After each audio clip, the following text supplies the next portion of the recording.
She arrived at the most powerful ranch in Texas with nothing but an old cast-iron skillet, a mother who could barely walk, and a reputation that had followed her like smoke through 3 counties. They said she was trouble. They said no widow survived long on the frontier alone. But what no one told Grayson Hawthorne, the wealthiest cattle baron in the state, was that the woman standing at his gate wasn't running from her past. She was done running entirely, and absolutely no interest in his money. And everything he thought he'd buried started coming back to life. If you've ever watched someone choose survival over living, this story is for you. Hit like, drop your city in the comments so I can see how far this story has traveled, and stay with me until the very end. The notice Preston Ashford posted was 12 words long. Temporary cook needed. Hard work expected. No unnecessary conversation required. She didn't ride in on a wagon because the wagon had been sold 3 weeks ago outside of Caldwell. She didn't have a letter of introduction, didn't have a reference from a preacher or a former employer, didn't have anything on paper that said she was trustworthy or capable or worth a second look. What she had was a battered leather traveling bag slung over one shoulder, her mother Edith clinging to her other arm with both hands, and a cast-iron skillet wrapped in cloth and tucked under her elbow like she meant to use it if anyone gave her cause. The Ashford Ranch sat 11 miles outside of Creston Falls, Montana, at the end of a gravel road that turned to mud every spring and froze solid every November. The main house was a 2-story structure built in 1891 by Preston's grandfather, Clement Ashford, who had arrived in Montana with $40, a broken compass, and a stubbornness that bordered on mental illness. Clement had added a wing in 1903 and another in 1911, so the house had a rambling, unplanned quality, rooms that didn't quite connect, hallways that turned at odd angles, windows that looked into other windows. Preston had grown up in it and knew every creak and draft. He'd stopped noticing the size of it years ago, the way you stop noticing a scar. The ranch ran 2,300 acres, mostly grazing land with a stretch of timber to the northwest, and a creek that fed 3 separate stock ponds. At its peak, which people in the county still talked about as though it were a golden era, the operation had run 1,200 head of cattle, employed 32 hands full-time, and supplied beef contracts across 4 states. Preston had reduced it. Not because the land couldn't support the scale, but because managing 300 men and the accompanying chaos had started to feel like punishment after Margaret died, and he'd trimmed it down to something he could oversee without having to talk to too many people on any given day. Now it ran about 600 head, 17 full-time hands, a foreman named Cass Whitfield, who'd been with the ranch since Preston was 19 and who communicated primarily in single syllables and head movements. The operation was profitable, tightly run, and almost completely joyless. Harvest season was 3 weeks away. Preston needed someone who could cook for a crew of 17, keep the kitchen organized, and leave him alone. She arrived on a Friday morning, just before 8. Preston was out at the equipment barn with Cass, going over the baler situation. One of the machines had thrown a belt the previous afternoon, and the replacement part was coming from Billings, which meant a delay that bothered Preston more than it should have. He heard tires on the gravel and looked up to see a dark blue sedan pulling toward the house, older model, with a cracked rear taillight and a back seat that appeared to contain everything the driver owned. "Expecting someone?" Cass said. "Maybe." Preston set down the wrench he'd been holding. "Give me a minute." He walked toward the house, wiping his hands on a shop rag. The sedan had stopped near the front steps. The woman who got out was not what he'd pictured, though he hadn't pictured much. She was in her early 30s, he guessed, with dark hair pulled back at her neck and a face that was still and composed in a way that struck him immediately. Not cold, exactly, but the kind of composed that came from practice. She was wearing a gray linen blouse and dark trousers, sensible shoes, and she carried a worn leather suitcase in one hand and a folded apron in the other. The apron was burgundy with a faint stripe. She held it the way some people hold a book, like it was familiar and necessary. She saw him coming and didn't immediately smile. Most people, when they arrived at the Ashford place for the first time, looked at the house and their expressions changed. This woman looked at him. "Mr. Ashford," she said. Not a question. "That's right." He stopped a few feet away. "You saw the notice." "I did." She shifted the suitcase to her other hand. "I'm Elena Brooks. I've been cooking professionally for 11 years, Ranch kitchens, diner lines, a hotel in Bozeman for 2 seasons. I don't need supervision, I don't create drama, and I work clean. She paused. I also don't talk unless I have something to say. Preston looked at her for a moment. How long can you commit? Through harvest and into November, if it goes well. After that depends. On what? On whether it goes well. He almost said something and didn't. Instead, he nodded once and turned toward the house. Come inside. I'll show you the kitchen, Metz. The kitchen was the one room in the Ashford house that still felt inhabited. Margaret had spent half her life in it, and something of that remained. In the copper pots hanging above the center island, in the deep farmhouse sink, in the way the morning light came through the east window and hit the wooden counter at an angle that made the grain glow. Preston never went in there if he could avoid it. He ate in the small dining room off the entry hall where a housekeeper had once brought him meals on a tray, and he ate quickly and without particular interest, the way a man refuels rather than eats. He showed Elena the pantry, the cold storage room, the wood-burning range, and the electric stove beside it. He showed her where the supplies were kept, which was poorly, because since Mrs. Daltrey's departure the inventory had become chaotic. Cans stacked without logic, dry goods stored near a pipe that sweated in cold weather. Elena didn't say anything for most of the tour. She looked at things. She opened the cold storage and stood there a moment, taking in the half-empty shelves, the unlabeled containers. She checked the range, turned one burner on and off. She opened the pantry door and her eyes moved across the shelves in a way that wasn't critical, exactly, just professional, the way a carpenter looks at a crooked door frame. The pantry needs reorganizing, she said. I know. I'll do it this afternoon. What time does the crew eat? Breakfast at 5:30. Lunch is carried out to the field during harvest. I'll need you to pack it. Supper at 6. How many men? 17 right now. Might bring on 4 or 5 more for the peak weeks. She nodded. Dietary restrictions? He hadn't expected that question. Harlan, one of the hands, doesn't eat pork. I don't know about the others. I'll find out. She set her suitcase down near the doorway. Where am I sleeping? He showed her to the small bedroom off the kitchen, which had been Mrs. Daltrey's room for 2 decades. It had a single window looking out toward the equipment barn, a narrow iron bed, a pine dresser, a hook on the back of the door. Elena set her suitcase on the floor and looked around it without visible reaction. It's fine, she said. There's a bathroom at the end of the hall. All right. He stood in the doorway a moment, not sure what else needed saying. Wages are what the notice listed, weekly, cash, or check. Cash is fine. Any questions? Elena looked at him. What do you actually eat? He blinked. Whatever's available. Something moved briefly across her face, not quite amusement. I'll make something decent for tonight. Is there anything you can't have? No. All right then. She unclipped her apron and held it by the strings, and that small matter-of-fact gesture felt like the end of the conversation. Preston recognized a dismissal when he received one. He nodded, turned, and left her to it. He told himself he expected nothing. That was what he told himself about Mrs. Daltrey when she started, and the 2 women before Elena and the one before that. He had learned to keep his expectations flat and low, like ground that didn't rise to disappoint you. He managed the ranch, he tracked the market, he made decisions about cattle and feed and equipment with a cold, consistent efficiency that Cass respected, and the hands found slightly unnerving. He went to bed at 10 and woke at 4:30, and in between he sometimes sat in the library with a glass of bourbon and didn't read whatever book he'd opened. He told himself he expected nothing, and then at 6 o'clock that evening he walked into the small dining room and there was a tablecloth on the table that hadn't been there in months. And the smell coming from the kitchen was something that hit him in the chest before he could prepare for it. He stood in the doorway between the hall and the dining room for a moment. Then he went into the kitchen. Elena was at the stove, adjusting the heat under a cast-iron pan. She'd made pot roast.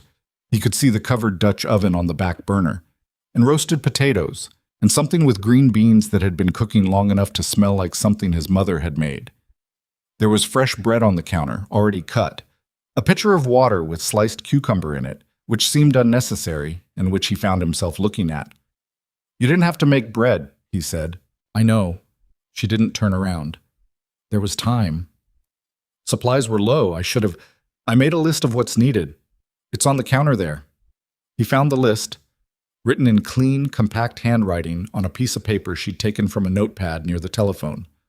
Flour, butter, several cuts of meat, vegetables organized by category, a few items he'd never thought to keep on hand. "I can go into town tomorrow," he said. "I already called Harlan's store. They'll have a delivery Tuesday. I told them to put it on your account." She looked back at him then, briefly, as though checking whether that had overstepped. "I can cancel it if you'd prefer to go yourself." "No, Tuesday's fine." She turned back to the stove. "Supper's in 10 minutes." He ate alone in the small dining room, which was how he always ate, and it was the best meal he'd had in so long that he couldn't accurately remember the last comparable one. The pot roast was not elaborate. It was pot roast. But it was made by someone who understood that patience and heat and timing were not optional. The bread was dense and slightly salty, the way bread had been in this house once. He ate more than he'd intended and sat afterward in an unusual silence that was different from his usual silence. Heavier, somehow. More inhabited. He brought the plate to the kitchen. Elena was washing up. He set the plate beside the sink. "It was good," he said. She didn't look particularly moved by this. "I'm glad." He went to bed at 10. He slept through until 4:15, which was better than most nights. Well, by the end of the first week, things had shifted in ways Preston couldn't entirely account for. The crew noticed first. Men who had been eating indifferent food for months started arriving to breakfast 3 or 4 minutes early, which doesn't sound like much until you've managed ranch hands and understand that punctuality at 5:30 in the morning is a measure of something deeper than time. Elena learned their names in 2 days. She learned, Preston didn't know how, he hadn't told her, that Harlan didn't eat pork, that young Delbert was allergic to something in most hot sauces, that Cass Whitfield drank his coffee with exactly 1 spoonful of sugar and got irritable if it came out too weak. She packed the field lunches in cloth-wrapped bundles, not paper bags. Small thing. The men stopped leaving half their food in the field. She reorganized the pantry completely on her second afternoon, and the cold storage the morning after that. She set up a whiteboard near the kitchen door where she tracked what was being used and what needed ordering, and within a week the supply situation, which had been a minor ongoing chaos, became orderly. Preston walked past the whiteboard one morning and stood looking at it for a moment. Everything on it was written in that same compact handwriting. He kept walking. What he noticed, without particularly wanting to, was that the house felt different. This was not logical. The house was the same structure it had been. Same walls, same creaking floors, same east window in the kitchen catching the morning light. But there was bread cooling on the counter in the afternoons, and the smell of it moved through the hallways. There were fresh dish towels hung near the sink where there had been none. There was a clay pot of something, herbs, he eventually registered, sitting in the kitchen window, which Elena must have brought herself because he certainly hadn't provided it. He didn't mention the herbs. He wasn't sure why. Osman. His foreman brought it up on the 9th day. Cass Whitfield was not a man who used words as decoration. He'd been ranching since he was 14, had worked for Preston's father before Preston inherited the operation, and had the face of a man who'd spent 50 years outdoors in Montana weather, which meant it looked like the surface of a well-used saddle. He found Preston in the office after supper and stood in the doorway in the way he did when he had something to say that he wasn't sure was his business. "The men are working better," Cass said. Preston didn't look up from the ledger. "Good. The food helps. That's why I hired her." A pause. She listens to them. At breakfast, they talk to her." Preston set his pen down. He looked at Cass. "I don't mean it's a problem," Cass said. "I'm saying the opposite. Morale's up. Men work harder when they feel like someone in the house knows they exist." "Are you complimenting my hiring decision, Cass?" "I'm reporting on conditions." Cass's expression didn't change.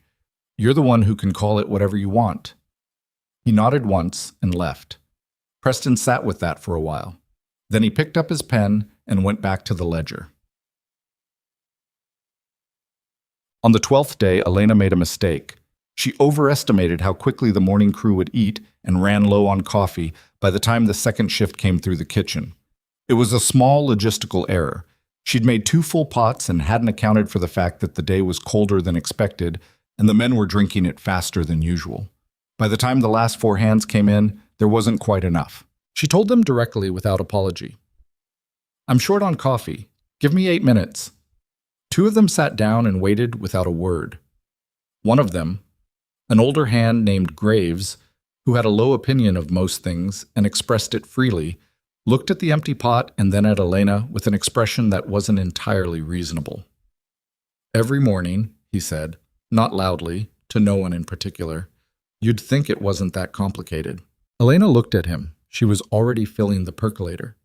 "You'd think," she said, in a tone that didn't engage and didn't back down, and went back to what she was doing. Graves made a sound that was somewhere between a grunt and a word and sat down.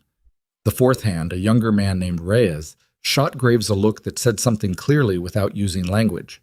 Nobody said anything else. The coffee was ready in 7 minutes. Elena poured it without comment. Preston had been at the kitchen table doing paperwork, which he rarely did and had only done that morning because the light was better there than in the office. He'd watched the whole thing from the corner of his eye, and now he watched Graves drink his coffee with the satisfaction of a man who'd made his point, and he felt something that was not exactly anger but was adjacent to it. He let it sit through the morning. At lunchtime, Graves was out near the south fence doing repairs, and Preston rode out to where he was working. He dismounted and stood where Graves could see him without Graves having to turn all the way around, and he said, "I need a minute." Graves set down his fencing tool. He was 60, a hard worker, had been with the ranch 4 seasons. He probably knew what was coming. "This morning," Preston said. Graves waited. "She's doing her job. You're doing yours. If there's a problem with how either job is being done, you bring it to Cass or you bring it to me. You don't make someone feel small in my kitchen in front of the crew." He said it evenly. Not a lecture, just the thing he meant to say. "We clear?" Graves looked at the fence post. "Yes, sir." "All right." Preston mounted back up. He rode back toward the barn without looking behind him. He didn't mention it to Elena. He didn't think he needed to. But 2 days later, he came into the kitchen at an odd hour in the afternoon. He'd been in the office and had wanted coffee, and the pot in the office was empty. And Elena was at the counter cutting vegetables for supper. She didn't look up. Then she said without preamble, "You didn't have to do that. About Graves." He stopped. "You knew." "I heard. The walls in this house are thin in places." She kept cutting. "I've dealt with worse. I would have handled it." "I know you would have." She looked up at that. Something in her expression was harder to read than usual. "I didn't do it because I thought you couldn't handle it," Preston said. "I did it because he was wrong, and it was my kitchen, and that's the standard I want this ranch to run on." Elena held his gaze for a moment. Then she looked back down at the vegetables. "All right," she said. "Thank you." It wasn't effusive. It wasn't the kind of thank you that creates obligations. It was the kind of thank you that meant exactly what it said, and Preston found he appreciated that more than he could easily explain. He poured his coffee. He went back to the office. Well, the week before harvest began, the ranch changed in a way that was less subtle. The crew knew, the way crews know things without being told, that something had settled, that the house was operating differently. A ranch functions better when the people inside the house and the people in the field are not at odds with each other, and for years the Ashford operation had been slightly at odds with itself. Efficient but cold, profitable but grim. Now the field hands came in for meals with something resembling ease. They sat longer at breakfast. Cass had stopped needing to push the younger men to show up on time. Reyes, the young hand who'd given Graves a look that morning, had taken to helping Elena carry the lunch bundles to the supply truck. Nobody had asked him to. He just started doing it. Elena thanked him once and after that treated it as a given, which was exactly the right response. Preston watched all of this with an attention he didn't entirely want to have. He had told himself from the first day that Elena Brooks was a temporary employee hired for a practical purpose, and that the slight improvement in ranch atmosphere was a side effect of competent management and nothing more. He was experienced at telling himself things. He had told himself for 3 years that the grief he carried was an administrative problem, something to be organized and managed and eventually resolved through the application of routine. He understood, without much surprise, that this was not working as intended. The grief was still there. It moved through the house with him the way it always had, quiet and persistent. He still sat in the library at night with his bourbon and didn't read whatever book he'd opened. He still woke some mornings with the particular flat weight of a man who has arrived at another day alone. He still sometimes stood in the hallway outside Margaret's room, which he kept closed, which he hadn't gone into in 2 years, and felt the specific gravity of something that has no resolution. But the house smelled like bread, and the men were working well, and there was a clay pot of herbs in the kitchen window.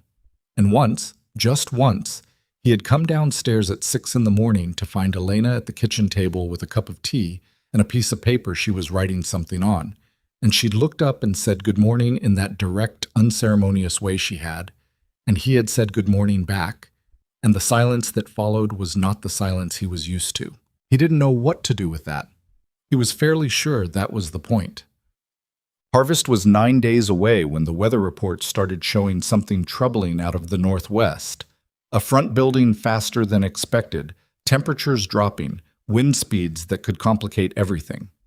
Preston spent 2 evenings on the phone with the county extension office and with 2 neighboring ranchers who ran operations to his north, triangulating what might be coming and what it might mean for the timing of the cut. He came into the kitchen late one of those evenings to find Elena had left a plate of food in the warming drawer, not something he'd asked for, not something they'd discussed, and a brief note. Weather looked rough on the radio. Eat something. He stood in the kitchen and looked at the note for a moment. He ate the food. He didn't throw the note away. He wasn't entirely sure why he set it on the counter instead, face down, where it stayed through the next morning. The harvest was coming. The weather was uncertain. 17 men were depending on the operation, and the operation was depending on timing and luck, and the particular stubbornness that Montana demanded from anyone who tried to build something on it. Preston Ashford had always believed that a man who ran his affairs well enough didn't need luck. He was beginning to revise that opinion. He wasn't sure what he believed instead. Not yet. But the revision had started, and in his experience, once something started revising itself, it didn't stop until it had worked all the way through.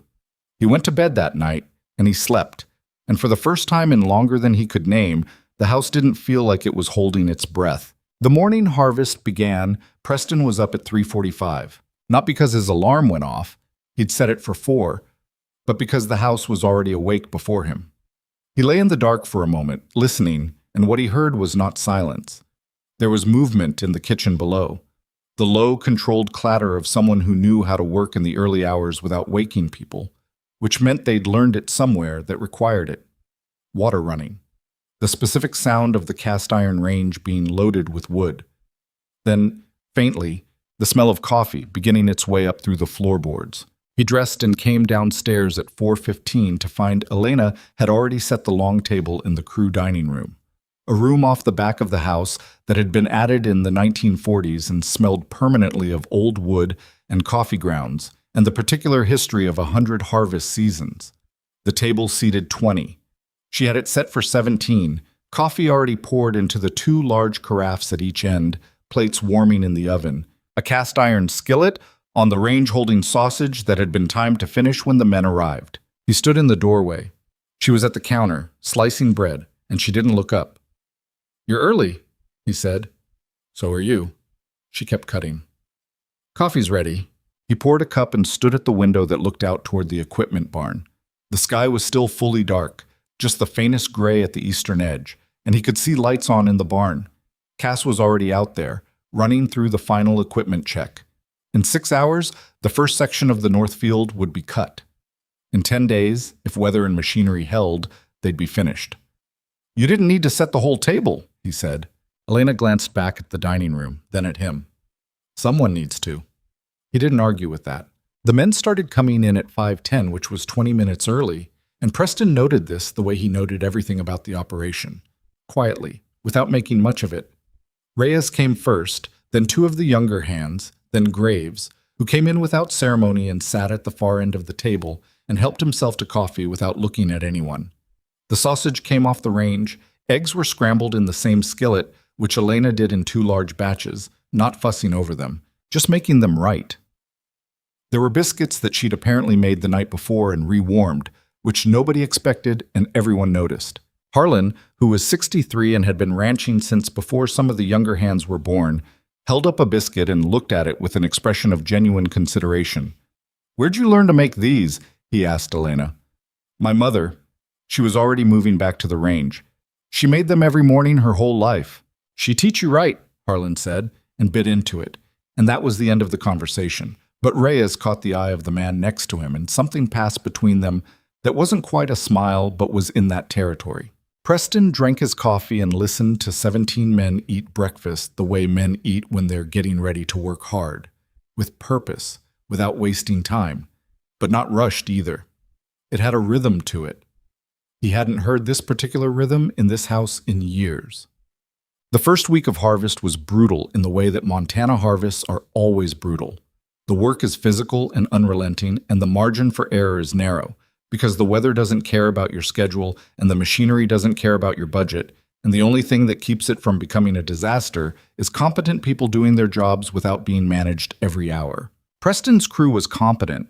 He'd built that deliberately, over several years of cutting people who caused problems and keeping people who didn't. Cass ran the field operation with the kind of efficiency that came from doing something so long it stopped being thought and became instinct. The equipment held, mostly. One of the secondary balers threw a chain on the third day, and a tractor needed a new fuel filter on day 5. But these were manageable interruptions, not crises. What Preston hadn't anticipated, and what he noticed without quite meaning to, was that the kitchen had become the center of gravity for the entire operation. It had always been a practical center. Men needed to eat, meals needed to happen on schedule. But it became something more than that in the second week of harvest. The crew dining room filled not just at meal times, but in the margins around them. Men who finished a task early would come in and sit with coffee. Men who came in from the field with 10 minutes before the next shift would stop in the kitchen rather than standing idle in the barn. Elena was usually there, doing whatever the next meal required, and she had, Preston observed this carefully and without entirely understanding it, a way of being present in a room that made people willing to talk. She didn't push. That was the thing. She didn't ask personal questions or encourage oversharing or try to make herself indispensable in an obvious way. She just existed in the space, working, and she listened when people talked, and she responded when it made sense to, and she remembered what she was told. Harlan mentioned offhand one morning that his knee had been troubling him in the cold. 3 days later, Elena had an ice pack and 2 aspirins set on the counter when Harlan came in from the morning shift, no comment, no ceremony. Harlan stood there looking at it for a moment, then sat down and used both. Reyes, who was 24 and had been on the ranch 8 months and was still figuring out where he stood in the hierarchy, had started asking Elena questions about cooking. Not in a pointed way, just the way young people sometimes ask questions of someone who clearly knows something. She answered directly, without condescension, and once showed him the correct way to sharpen the kitchen knives when he asked, which turned into a 15-minute demonstration that 3 other men wandered in to watch and then wandered out again. Preston witnessed this from the hallway without announcing himself. He wasn't sure why he didn't walk in. He stood there a moment, listening to Elena's voice explaining the angle of the blade and the motion of the wrist, even and precise and slightly impatient with anything less than accuracy, and then he walked back to his office and stared at the ledger for a while without seeing it. 11 days into harvest, Denton Ferris arrived. Ferris ran a smaller operation to the east, about 400 acres, and had been in some kind of ongoing low-level negotiation with Preston over water rights along the creek boundary for the better part of 2 years. He was the sort of man who showed up uninvited and dressed slightly too well for wherever he was, and he had an easy, practiced charm that Preston had learned to interpret as a warning sign rather than a social asset. He drove up on a Tuesday afternoon in a truck that was cleaner than any working ranch truck had a right to be, and he shook Preston's hand in the yard with the particular grip of a man who believed handshakes communicated something important about character. "Just in the area," Ferris said, which was not true, because no one was just in the area of the Ashford Ranch. The road ended here. "Thought I'd see how the harvest was coming." "It's coming fine," Preston said. "Good weather for it." Ferris looked around the yard with the proprietary curiosity of a man who wants something. "I heard you brought on some kitchen help." Preston looked at him. "I hired a cook. It's harvest season." "Of course." Ferris smiled the way he always smiled, broadly and slightly too much. "Don't suppose there's coffee going." There was no good way to say no without being deliberately rude, which Preston was capable of but preferred to reserve for situations that warranted it. He brought Ferris inside through the entry hall toward the small sitting room off the front of the house where he met occasional visitors. The route went past the kitchen doorway. Elena was at the range when they passed. She looked up briefly, registered the unfamiliar face with Ferris's particular quality of self-presentation, and looked back down at what she was doing. Ferris slowed in the hallway. "That your cook?" "Yes." "Seems young." He said it in a tone that was meant to be admiring, but landed differently. "She's good at her job," Preston said, and kept walking. They sat in the sitting room and Preston poured coffee from the carafe on the sideboard and listened to Ferris circle around whatever he'd actually come to say. It took 12 minutes. What he'd actually come to say was that he wanted to revisit the creek boundary agreement, specifically the allocation during the late season dry period, and he had a counter-proposal that he described as mutually beneficial, which in Preston's experience was the phrase people used when a proposal was primarily beneficial to themselves. They talked for 40 minutes. Preston agreed to nothing. Ferris left with the same easy smile and the same clean truck, and the same sense that he'd accomplished something even in the absence of any concrete result, which was a skill Preston reluctantly acknowledged.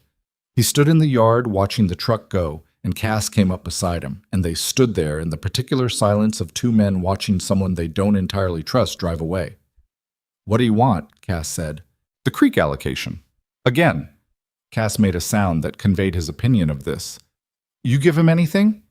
"No." They stood a moment longer. "You look at the kitchen." Preston turned to look at Cass. The foreman's face was entirely neutral. "He passed it," Preston said. Cass turned and walked back toward the barn, which was the end of that. The incident with Ferris bothered Preston in a way he didn't analyze immediately. He went back inside and he sat in the office with the counter-proposal paperwork Ferris had left, a 2-page typed document, which meant Ferris had planned this visit. It wasn't accidental. And he read it twice and set it aside. Then he sat at the desk with his hands flat on the surface and looked out the window at the field where 3 of his men were working in the afternoon light. And he thought about what it meant that a man like Denton Ferris showed up during harvest week specifically and asked about his cook before asking about his creek. He was still sitting there when he heard it. The voice was Ferris's, which was impossible because Ferris had left 20 minutes ago. Except when Preston got up and went to the window that faced the south side of the yard, Ferris's truck was there. The man had come back. Preston went out through the side door. Ferris was standing near the equipment shed, and Elena was coming back from the root cellar with a basket of stored vegetables for the evening meal, and Ferris had positioned himself between her and the path back to the house in a way that might have been accidental, but almost certainly wasn't. He was talking to her. Preston couldn't hear it yet. He crossed the yard. "Just saying," Ferris was saying as Preston got within earshot, "that a woman with your obvious abilities is working too hard for the wages this place pays.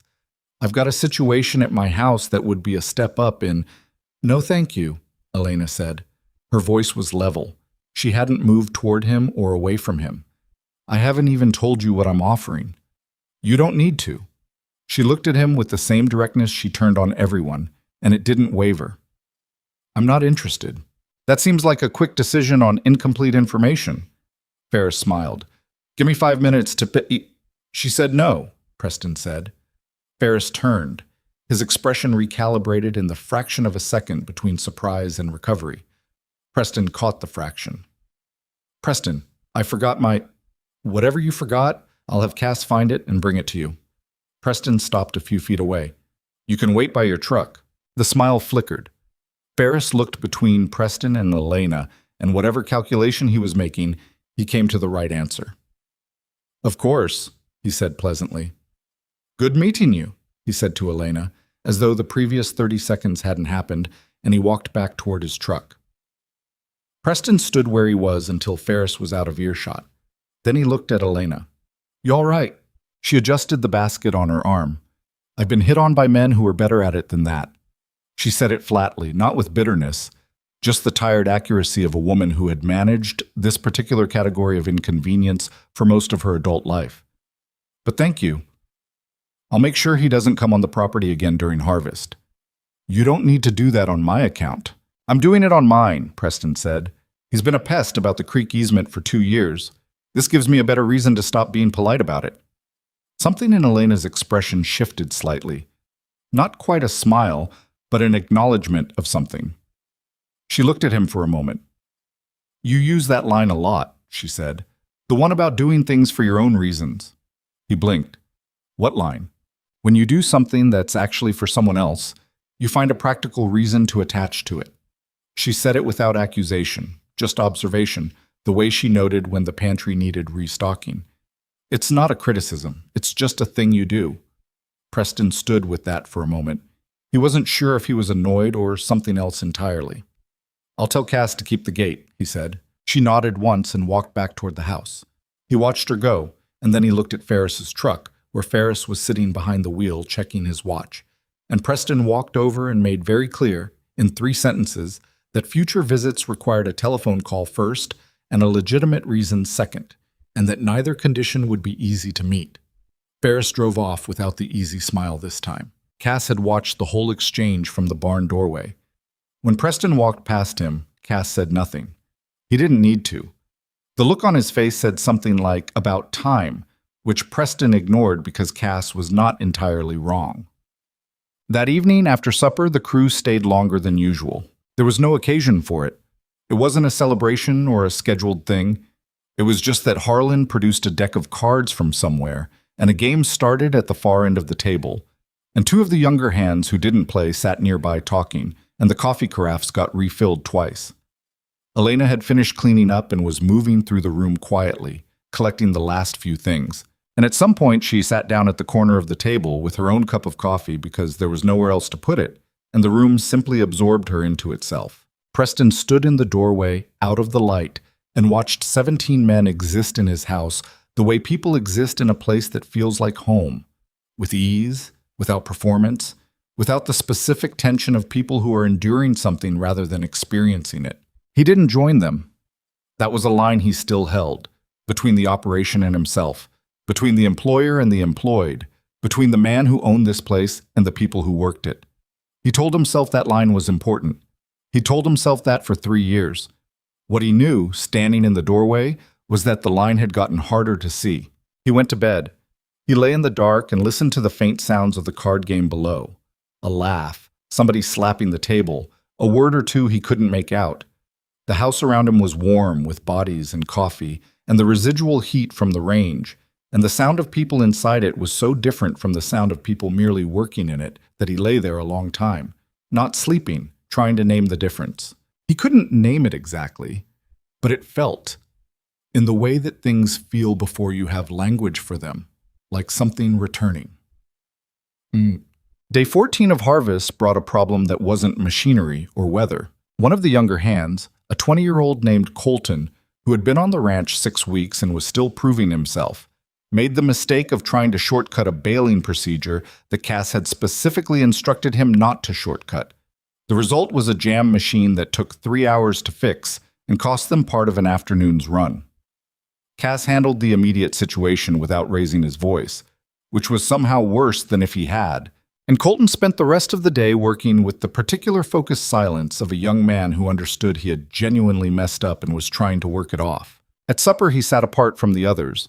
Not excluded, nobody was excluding him, but the self-imposed isolation of embarrassment. He ate fast and was pushing his plate back when Elena came by with the coffee carafe and stopped. "Leave it," she said quietly. "You look like you're about to go sit in the dark somewhere." Colton looked up. "I just made a stupid mistake. I don't want to—" "Everybody here has made a stupid mistake." She poured his coffee. Harlan flooded a field twice his first season. Reyes ran a tractor into a fence post his second week. Colton looked at Reyes down the table, who happened to glance up at that moment and offered a single resigned nod of confirmation. "None of that helps if Cass thinks I'm an idiot," Colton said. "Cass thinks everyone's an idiot the first year," Elena said. "It's not personal. It becomes personal if you don't learn from it." She moved on down the table. Colton sat there for another 10 minutes and finished his coffee, and then he got up and went out to help with the evening equipment check without being asked. Preston had been at the far end of the table when this happened. He hadn't been meant to hear it. He looked down at his plate, and after a moment he looked up and caught Cass's eye. The foreman was at the other end of the table, had heard the same thing, and his expression was the expression of a man who has revised an assessment and doesn't feel the need to announce it.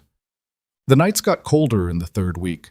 Montana doesn't ease into autumn the way other places do. It makes a decision and implements it. And by the third week of harvest, the mornings were well below freezing and the afternoons weren't warming much past 40.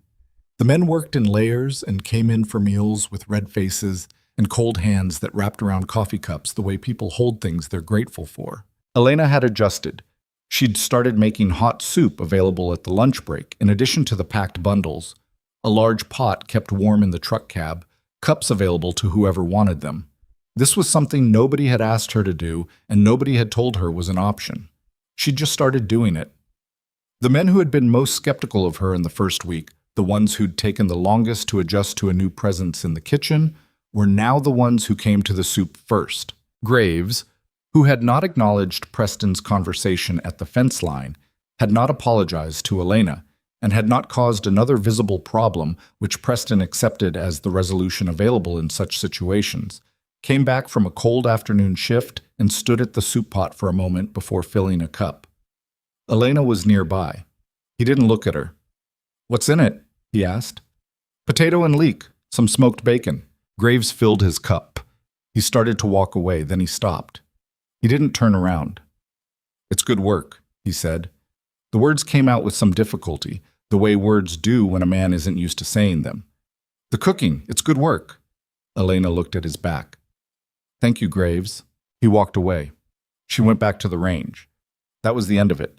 But Preston, who was coming in from outside at that exact moment and had heard it, stood just inside the door and felt something settle in the room, some last piece of friction working itself out, and understood that what had just happened was more significant than it looked.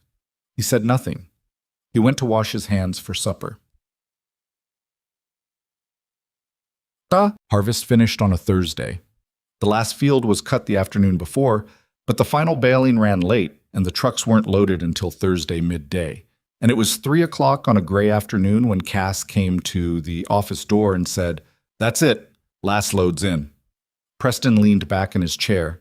He let out a long breath. "Any damage to the inventory?" "Less than 2% loss, best we've done in 5 years." "Good."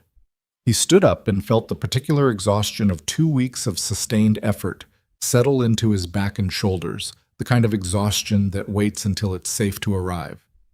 "Tell the men. And tell them supper tonight is on the house. I'll cover whatever Elena needs for a proper meal." Cass nodded. He was almost at the hallway when he turned back. "You should tell her yourself. She's the one who kept the operation fed." Preston looked at him for a moment.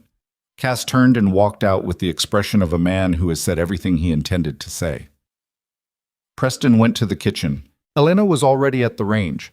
She'd known, the way she seemed to know most things about the rhythm of the ranch, that something was finishing today, and she'd been prepping since mid-afternoon. There were 2 roasting pans in the oven and something on the stovetop and bread rising in 2 long pans on the counter. The kitchen smelled layered, warm, like a thing that had been built carefully.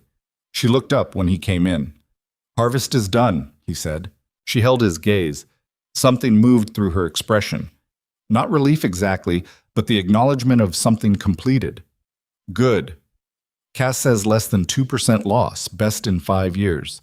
That's the crew. They worked hard. They did. He stood in the center of the kitchen, which he still did rarely, and looked at the food on the counter, the organized surfaces, the herb pot in the window.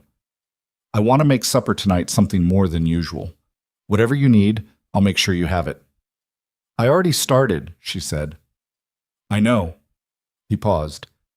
"I'm saying it counts. What you did this harvest, the way you ran this kitchen, it counts, and I should have said it before now." Elena looked at him with an expression he'd come to learn was her thinking face. Still, careful, not giving anything away before she was ready. She turned back to the stove and adjusted something.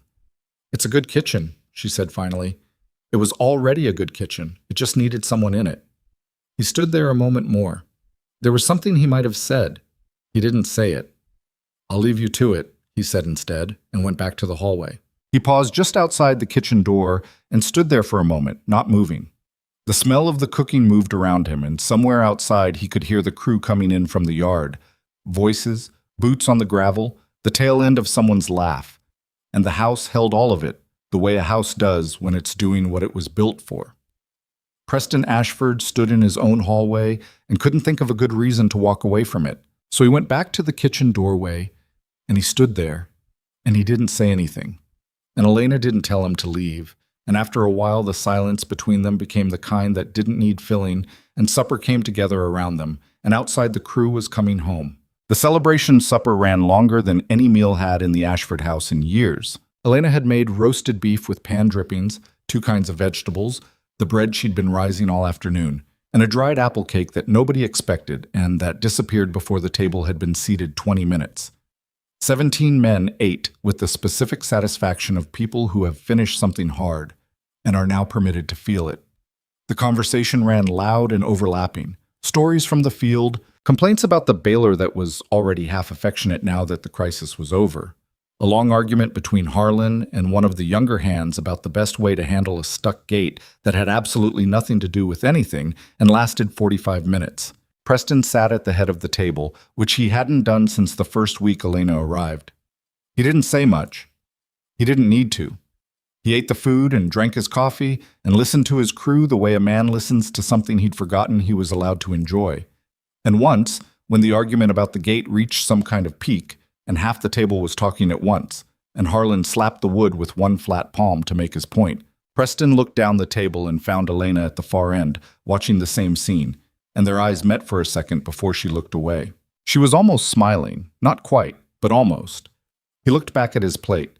The men started clearing out around 9, working people who had a 4:30 alarm ahead of them, harvest finished or not. They left in 1s and 2s, clapping shoulders, the easy departure of people who were tired in a good way.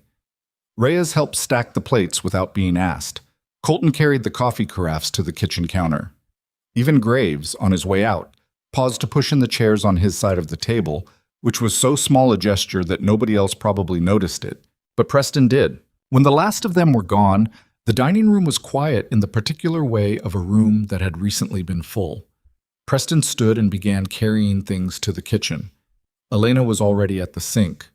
"You don't have to do that," she said, not turning around. "I know." He set the stack of plates beside her and went back for the rest. They worked in silence for a while. She washed, he dried, which was not a division of labor they'd discussed or planned. It was just the one that made sense given where each of them was standing. The kitchen was warm from the oven. Outside, the wind had picked up. He could hear it finding the gap at the north corner of the house, the one he'd been meaning to have fixed since September. "Good harvest," he said, eventually. "Yes." Cass hasn't been that satisfied since 2019. "How can you tell?" He used 4 words at supper instead of 2. Elena made a sound that was more clearly amusement than she usually permitted. She handed him a serving dish. "He told me this afternoon that the soup was a good call. I think that might be the most he's ever said to me at once." "That's practically a speech from Cass." Preston dried the dish and set it on the shelf. "He means it when he says things. He doesn't say them otherwise. I figured that out about him early." She handed him another dish. "He's the kind of man who decides what he thinks and then holds on to it. My father was that way." Preston looked at the side of her face. She'd offered that without hesitation, the way people sometimes say things in kitchens that they wouldn't say anywhere else. Something about the work of it, the shared occupation of the hands, that loosens things in people. "Where was your father from?" he asked. "Idaho originally. He ranched too, smaller operation. He died when I was 26. She kept washing. "Heart. I'm sorry." "He'd had a good life." She said it the way people say it when they've had years to make peace with something, and mostly have. "He was the one who taught me to cook, actually. Not my mother, despite what I told Harlan. My mother could burn water, but she made biscuits that were... I don't know how to explain it. They were the one thing she did perfectly." A pause. "I used to think about that a lot. How one thing can be exactly right even when everything else is complicated." Preston stood with the dish towel in his hands and didn't say anything, because he thought she might be talking about more than biscuits, and he didn't want to interrupt whatever direction it was heading. But she handed him the last pan and pulled the drain, and whatever the moment had been, it passed naturally, the way those moments do. She dried her hands. "Weather's changing," she said. "I heard it. The radio said something about a front coming in from the northwest." She looked at the window. where the glass was moving almost imperceptibly in its frame. How bad does it get here in October? Depends on the front. He set the last pan on the shelf. Can get bad quickly, can also blow through in a day. She looked at the window a moment longer. I'll make sure the pantry's stocked, just in case. Good idea. He turned off the overhead light, leaving only the range light on, and the kitchen went warm and dim. He stood in it for a moment. Thank you, he said. For tonight. For all of it. She looked at him in the low light with that still, considered expression. You're welcome, she said. Then, good night, Mr. Ashford. He hadn't been Mr. Ashford to her in weeks. She'd dropped it sometime around the second week, shifted to nothing, which was its own kind of familiarity. He didn't know why she'd used it now. He went upstairs without asking. The weather forecasters were wrong about the timeline, which in Montana is not a surprise because Montana weather operates on its own schedule and considers forecasting an imposition. The front arrived not on Saturday as predicted, but Friday morning before dawn, and it didn't arrive gradually. Preston woke at 3:15 to a sound that was not wind so much as pressure, the entire house settling against something external, the way old structures respond to being pushed on. He went to the window and couldn't see much past the glass.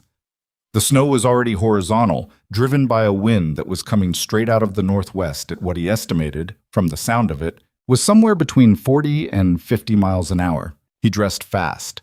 By the time he got downstairs, Elena was already in the kitchen. She was wearing her work clothes over what appeared to be long underwear, her hair not yet pulled back, and she was at the range lighting the burners in a sequence that suggested she'd decided what needed doing before she'd come downstairs. The coffee was on. On the counter were 2 thermoses. How long have you been up? He said. Heard it about 10 minutes before you, I think. She didn't look up. The crew is in the bunkhouse? Should be. Cass knows drill for this. He'll keep them inside unless something needs doing. He went to the back door and opened it briefly, and the wind came in with enough force to knock the door against his hand. He put his weight against it and got it shut. The temperature outside was well below freezing and dropping. Nothing's going anywhere in this. I figured. She poured coffee into the thermoses. I'll make a hot breakfast and we'll find a way to get it to the bunkhouse. Can you call Cass? Phone might already be out. He went to the wall telephone. The line was there, faintly, enough to dial. Cass picked up on the second ring. I know, Cass said before Preston could speak. Everyone accounted for? 17 men. Reyes and Colton are at the equipment barn. They were doing a check when it hit. They're staying put. They have heat? Kerosene heater. They'll be fine. I'll see about getting food over when there's a break. No breaks coming for 6 hours at least, the way this sounds. Cass paused. You two all right up there? Fine.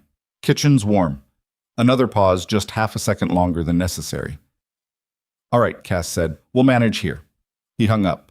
Preston relayed the situation to Elena.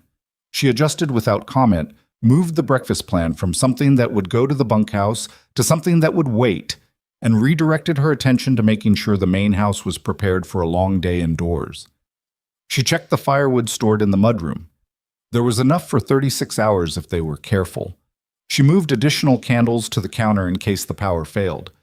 She started a large pot of soup on the back burner, low heat, the kind that would be ready whenever it was needed. Preston checked the generator in the basement, which was old but functional, and the emergency supplies in the cellar. The power went out at 8:15 and came back on its own at 8:40, which meant the line damage was somewhere between the ranch and the substation and might or might not fix itself. He ran the generator for 2 hours to preserve the cold storage and then switched it off to conserve fuel. By mid-morning, the ranch house felt like an island. The snow had accumulated enough on the north side of the house to reach the lower window ledges, and visibility beyond 20 feet was essentially zero. The wind had found every imperfection in the structure. The gap at the north corner, a window in the upstairs hall that had needed recaulking for 2 years, a place near the foundation on the west side that Preston had been intending to address since spring. The house was not miserable. The range kept the kitchen at a reasonable temperature, and the fireplaces in the sitting room and the library were both drawing well. But it was the kind of weather that makes a large house feel very large, and the walls between one person and another feel very thin. Elena moved through it with the same practical competence she brought to everything. But Preston noticed, and he was watching more than he meant to. that she was quieter than usual. Not tense, quieter. She worked at the counter and checked the pot and went to look out the windows at intervals. And once he came into the kitchen and found her standing at the east window with her coffee cup held in both hands, looking at nothing visible through the snow, and something about the set of her shoulders was different from her working posture, more private. He stood in the doorway and she heard him and turned, and the expression on her face when she first looked up was something he wasn't supposed to see. "Sorry," he said. "I needed coffee." "It's your kitchen," she said, and turned back to the counter. He poured his coffee and didn't leave immediately. He stood there. "October," he said, because he needed to say something. "My wife used to hate October. She'd say the sky couldn't make up its mind." He didn't know why he said it. He hadn't spoken Margaret's existence to anyone in longer than he could remember. He kept his eyes on his coffee cup. Elena was still at the counter. She didn't turn around. "How long ago?" she asked. 3 years in January." "Was it sudden?" "Heart failure. She was 41. He took a breath and let it out slowly. "She was fine in the morning. By that evening she wasn't, and by the next morning she was gone." He stopped. "Fast." That's what the doctors kept saying, like that should have been a comfort. Elena was quiet for a moment. Then she said, "People say strange things when someone dies. They don't mean to. They just don't know what else to do with their hands." "That's exactly what it is." He looked up. "That's exactly what it is. I couldn't put words to it, but that's it." He stood with that for a second. "I'm sorry. I don't talk about this. I don't know why, It's the storm," Elena said. She turned around then and leaned back against the counter with her own coffee. "Something about being stuck inside with nowhere to go. It changes what's available to say." He looked at her across the kitchen. Her expression was open in a way he hadn't seen before. Not unguarded exactly, but not defended either. More honest than her working face. "Did you lose someone?" he asked. He wasn't sure he had the right to ask it. He asked anyway. She looked at her coffee for a long moment. "My daughter," she said. "She was 4. The sentence landed in the room and stayed there. 7 years ago, Elena said. "Meningitis. Very fast, like you said." She took a slow breath. "Her name was Clara." Preston didn't say anything. He understood, in the clearest way he'd understood anything in a long time, that there was nothing to say. He'd been on the receiving end of enough attempts. He just stood there and let it exist in the air between them. "I left after that," Elena said. "My marriage was already...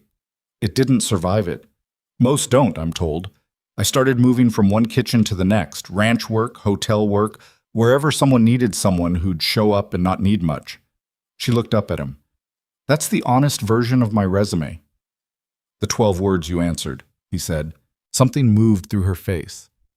"Hard work expected. No unnecessary conversation required." She almost smiled. "I thought whoever wrote that understood something." "I wrote it at 5 in the morning. I was trying to discourage people." "I know. That's why I answered it." He looked at her. She looked at him. Outside, the wind was driving snow against the north wall with a sound like static, and the house pressed down around them with the specific weight of a storm that has no interest in schedules. "I think about what I'd have done differently," he said. "With Margaret. I had more time than you had. We had 12 years. I spent some of them being an idiot about things that didn't matter and not paying attention to things that did. The way people do when they think there's more time." He set his cup down. "I don't talk about any of this. I want you to know that. This is not something I do." "I know," she said. "Neither do I." "Then why are we?" She considered the question seriously, the way she did. "Because we're the only 2 people in this house right now, and we've been dancing around something for 6 weeks, and the storm is honest even if we haven't been." She looked at him directly. "And because I think you needed to say her name to someone." He felt something tighten in his chest and then, unexpectedly, release. He couldn't have explained the mechanics of it. "Margaret," he said. "Margaret," Elena repeated, without emphasis, just acknowledgement, like setting something on a table instead of carrying it. He nodded, once.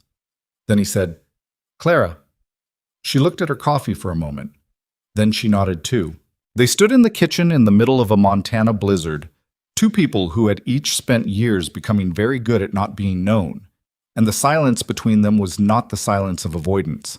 It was the silence of two people who have said something true and are letting it stand.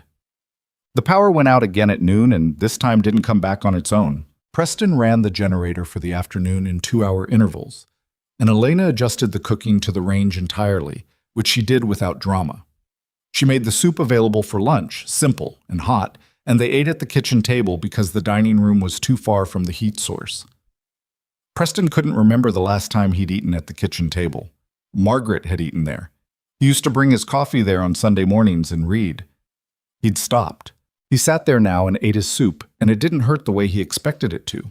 It was just a table. The afternoon passed slowly in the way that storm afternoons pass, punctuated by the necessary tasks of a house managing itself against weather, long stretches of something that was not quite companionship but was in that direction. Preston worked at the kitchen table with the ranch ledgers, which he'd needed to update since harvest finished and hadn't. Elena baked, because the range needed to be on anyway, and she wasn't someone who sat idle. She made a pie with the preserved fruit from the cellar and a second batch of bread, and at some point she sat down on the other side of the table with a piece of paper and appeared to be writing something that she folded and set aside when she noticed him looking. "Letters?" he said. "A list." She pulled it back toward her slightly. "Things I need to do. I make lists when I'm stuck inside." "What kind of things?" She considered whether to answer. "Things I've been putting off. Decisions I keep not making." He looked at her for a moment and didn't pursue it, because she'd closed that door with her tone, and he understood the difference. He looked back at the ledger. At 2 o'clock, they made a run to the bunkhouse with thermoses of soup and the extra bread, covering the 30 yards between the house and the bunkhouse with their heads down against the wind. Preston went first, and Elena followed, one hand briefly on his jacket for orientation, and they got there and back in 6 minutes and were coated in snow that took another 5 minutes to beat off in the mudroom. Elena's hands were red with cold. She stood at the range warming them and didn't say anything about the wind, but her jaw was tight. "Are you all right?" he asked. "Fine." She opened and closed her hands over the warmth. "I keep forgetting how serious it is out here." "Where were you before this?" "Colorado last season. Season before that. Wyoming. Cold in Wyoming." "Not like this." She looked out the kitchen window at the solid white. "Montana doesn't negotiate." "No," he said. "It doesn't." She turned and looked at the room around her. The kitchen, the warm range, the window with the herb pot, which had survived the power outage intact. Something in her expression was difficult to read. Fond wasn't quite the right word. Something that hadn't had the chance to become fond yet, but was in the process. He saw it, and he filed it away in the category of things he wasn't ready to address. The wind dropped around 6 in the evening, not gone, but reduced to something that sounded like weather instead of an event. The snow was still falling, but slower, and through the kitchen window Preston could make out the shape of the equipment barn, which he hadn't been able to see all day. He called Cass. The line was back. "Power's still out on our end," Cass said. "Generator's holding. I'll run it through the night. Everyone good?" Reyes and Colton made it to the bunkhouse around 4 when there was a break. "Everyone's accounted for. Your fields?" Cass paused. "Can't tell yet. Need daylight." Preston looked at the window. He knew what Cass was saying. Some of the cut fields, the ones they hadn't fully baled before harvest finished, might have taken damage from the wet snow pressing down on the windrows. He'd been aware of this all day in the back of his mind, calculating, not wanting to finalize the math. "We'll see in the morning," he said. "Yes." Another pause. "You two managed all right up there?" "Fine, Cass."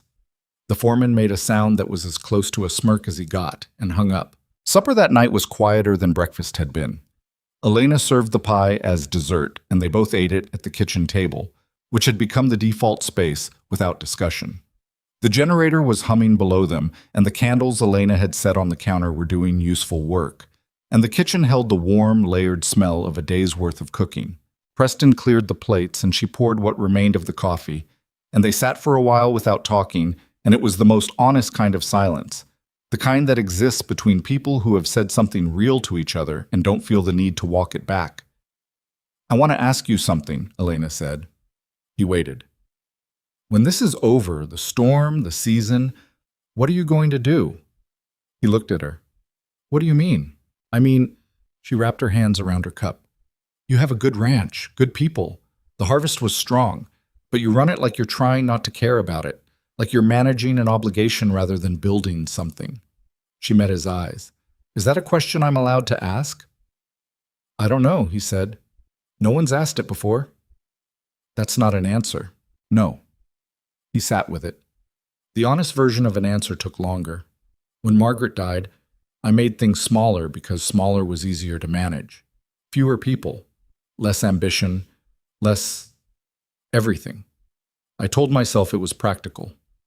He looked at the table. I think I was just trying to not want things too much, so I wouldn't lose them. Elena was quiet.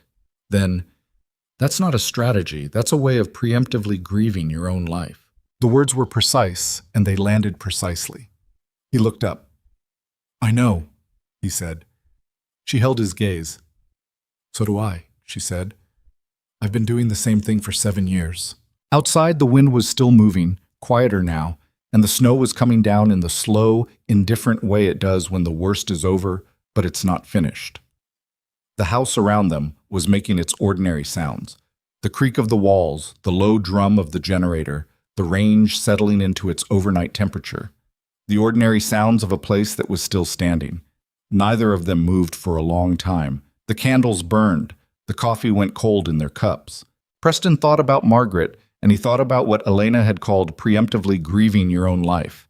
And he knew with the sudden, unambiguous clarity that comes at odd hours and usually too late, that it was exactly what he'd been doing, and that it hadn't protected him from anything.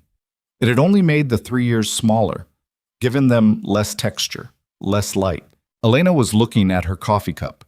She was thinking about something he wasn't part of. He could see it. Something private and possibly painful, though her face didn't show pain exactly.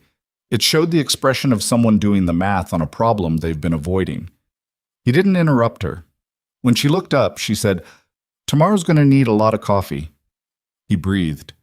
Something loosened in his chest again, the second time that day. Yes, it is. I'll start it early. She stood and gathered the cups, and her face was back to its working composure, but it was softer than it had been at the start of the day, like something that had been held tightly had been allowed to rest. She went to the sink. He stayed at the table. Elena, he said. She looked back. Clara was a good name. He said it simply. I just wanted to say that. She was still for a moment. Something moved through her face that he thought might be the closest she'd come to breaking in years. She didn't break, but she held it. She let it exist in her expression instead of removing it. So is Margaret, she said, and turned back to the sink. Preston sat at the kitchen table in his grandfather's house. In the middle of a Montana storm that had damaged some part of what he'd built and would be assessed in the morning, and he felt something he had no clean word for.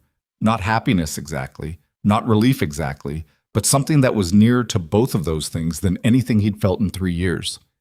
The generator ran, the candles burned. Outside, the snow came down on the quiet, waiting fields. The damage assessment began at first light. Preston was out the door at 6:15 with Cass, both of them in the cold gray of a morning that had stopped snowing but hadn't decided to warm up. The temperature was somewhere around 8 degrees and the wind had died to something manageable, and the ranch lay under 1.5 feet of wet, heavy snow that had compacted overnight into the kind of accumulation that breaks tree branches and collapses older structures and turns unprepared fields into a problem. They walked the north fields first. The news there was acceptable. The hay that had been baled before the storm hit was stacked under tarps that had held, mostly. 2 of the tarps had blown loose at the corners, and the outer bales were wet, but the interior of each stack was intact. Preston did the math as they walked and landed somewhere around 4% loss on the north side, which was manageable. The south fields were worse. 3 sections that hadn't been fully baled, the tail end of the harvest that had seemed like a minor loose end the evening the storm arrived, had taken the full weight of wet snow on cut material that had been lying in windrows. Some of it had compacted and soaked through. Some of it was salvageable if they could get to it quickly, turn it, let it dry before another freeze. Some of it was not. Cass stood at the edge of the south field with his hands in his pockets and looked at it with the expression of a man doing arithmetic he doesn't enjoy. 11% on this section, he said. Maybe 12. 12, Preston said, because he'd learned over the years to take the worst number and be right, rather than take the better one and be wrong. Combined with the north, 8% total, maybe slightly under. Preston looked across the field. The snow was brilliant and flat and deceptive, the way it always was, making damage look like stillness. We've had worse. We have. Cass was quiet for a moment. It'll affect the winter contracts. I know. I'll call Hendricks this week and renegotiate the January delivery. Preston looked up at the pale sky. What do we need to start recovery on the south section? All hands. Today. If the temperature climbs enough to work the material. Cass turned to look at him. You want to wait for... No, get them out as soon as it's workable. I'll be there. Cass looked at him for a second, a particular look that registered something without commenting on it. Preston had said, I'll be there the way a man says it when he means he'll be working beside the crew, not supervising from the edge. Cass had not heard Preston say that in years. 7 o'clock then, Cass said. Soon as the temperature comes up 2 degrees. They walked back to the house. Somewhere between the south field and the equipment barn, Preston made a decision that he didn't announce and didn't examine too carefully, because he'd learned that the decisions he examined too carefully were the ones he talked himself out of. Elena had breakfast ready when they came in. She'd clearly been watching from the kitchen window and had timed it. Coffee poured, eggs on the range, bread already sliced.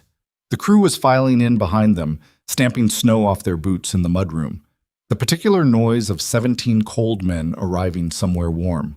Preston ate standing at the counter, which he never did, because he needed to be back outside quickly, and sitting down felt like a commitment to something longer. Elena glanced at him once, at the work clothes, at the posture, and registered the shift without saying anything about it. Southfields, he said, answering the unasked question. Bad? Could have been worse. We need to work it today. He finished his coffee. It'll be a long one. She turned back to the range. I'll have lunch ready to bring out at noon. Hot. You don't need to... 11 men working in 8-degree weather need a hot lunch. It's not optional. She said it the way she said most things, without aggression, just as a fact that she'd already decided. Go. He went. The work on the south field was the kind of work that has no dignity to it and no shortcut and no way to make it feel like less than it is.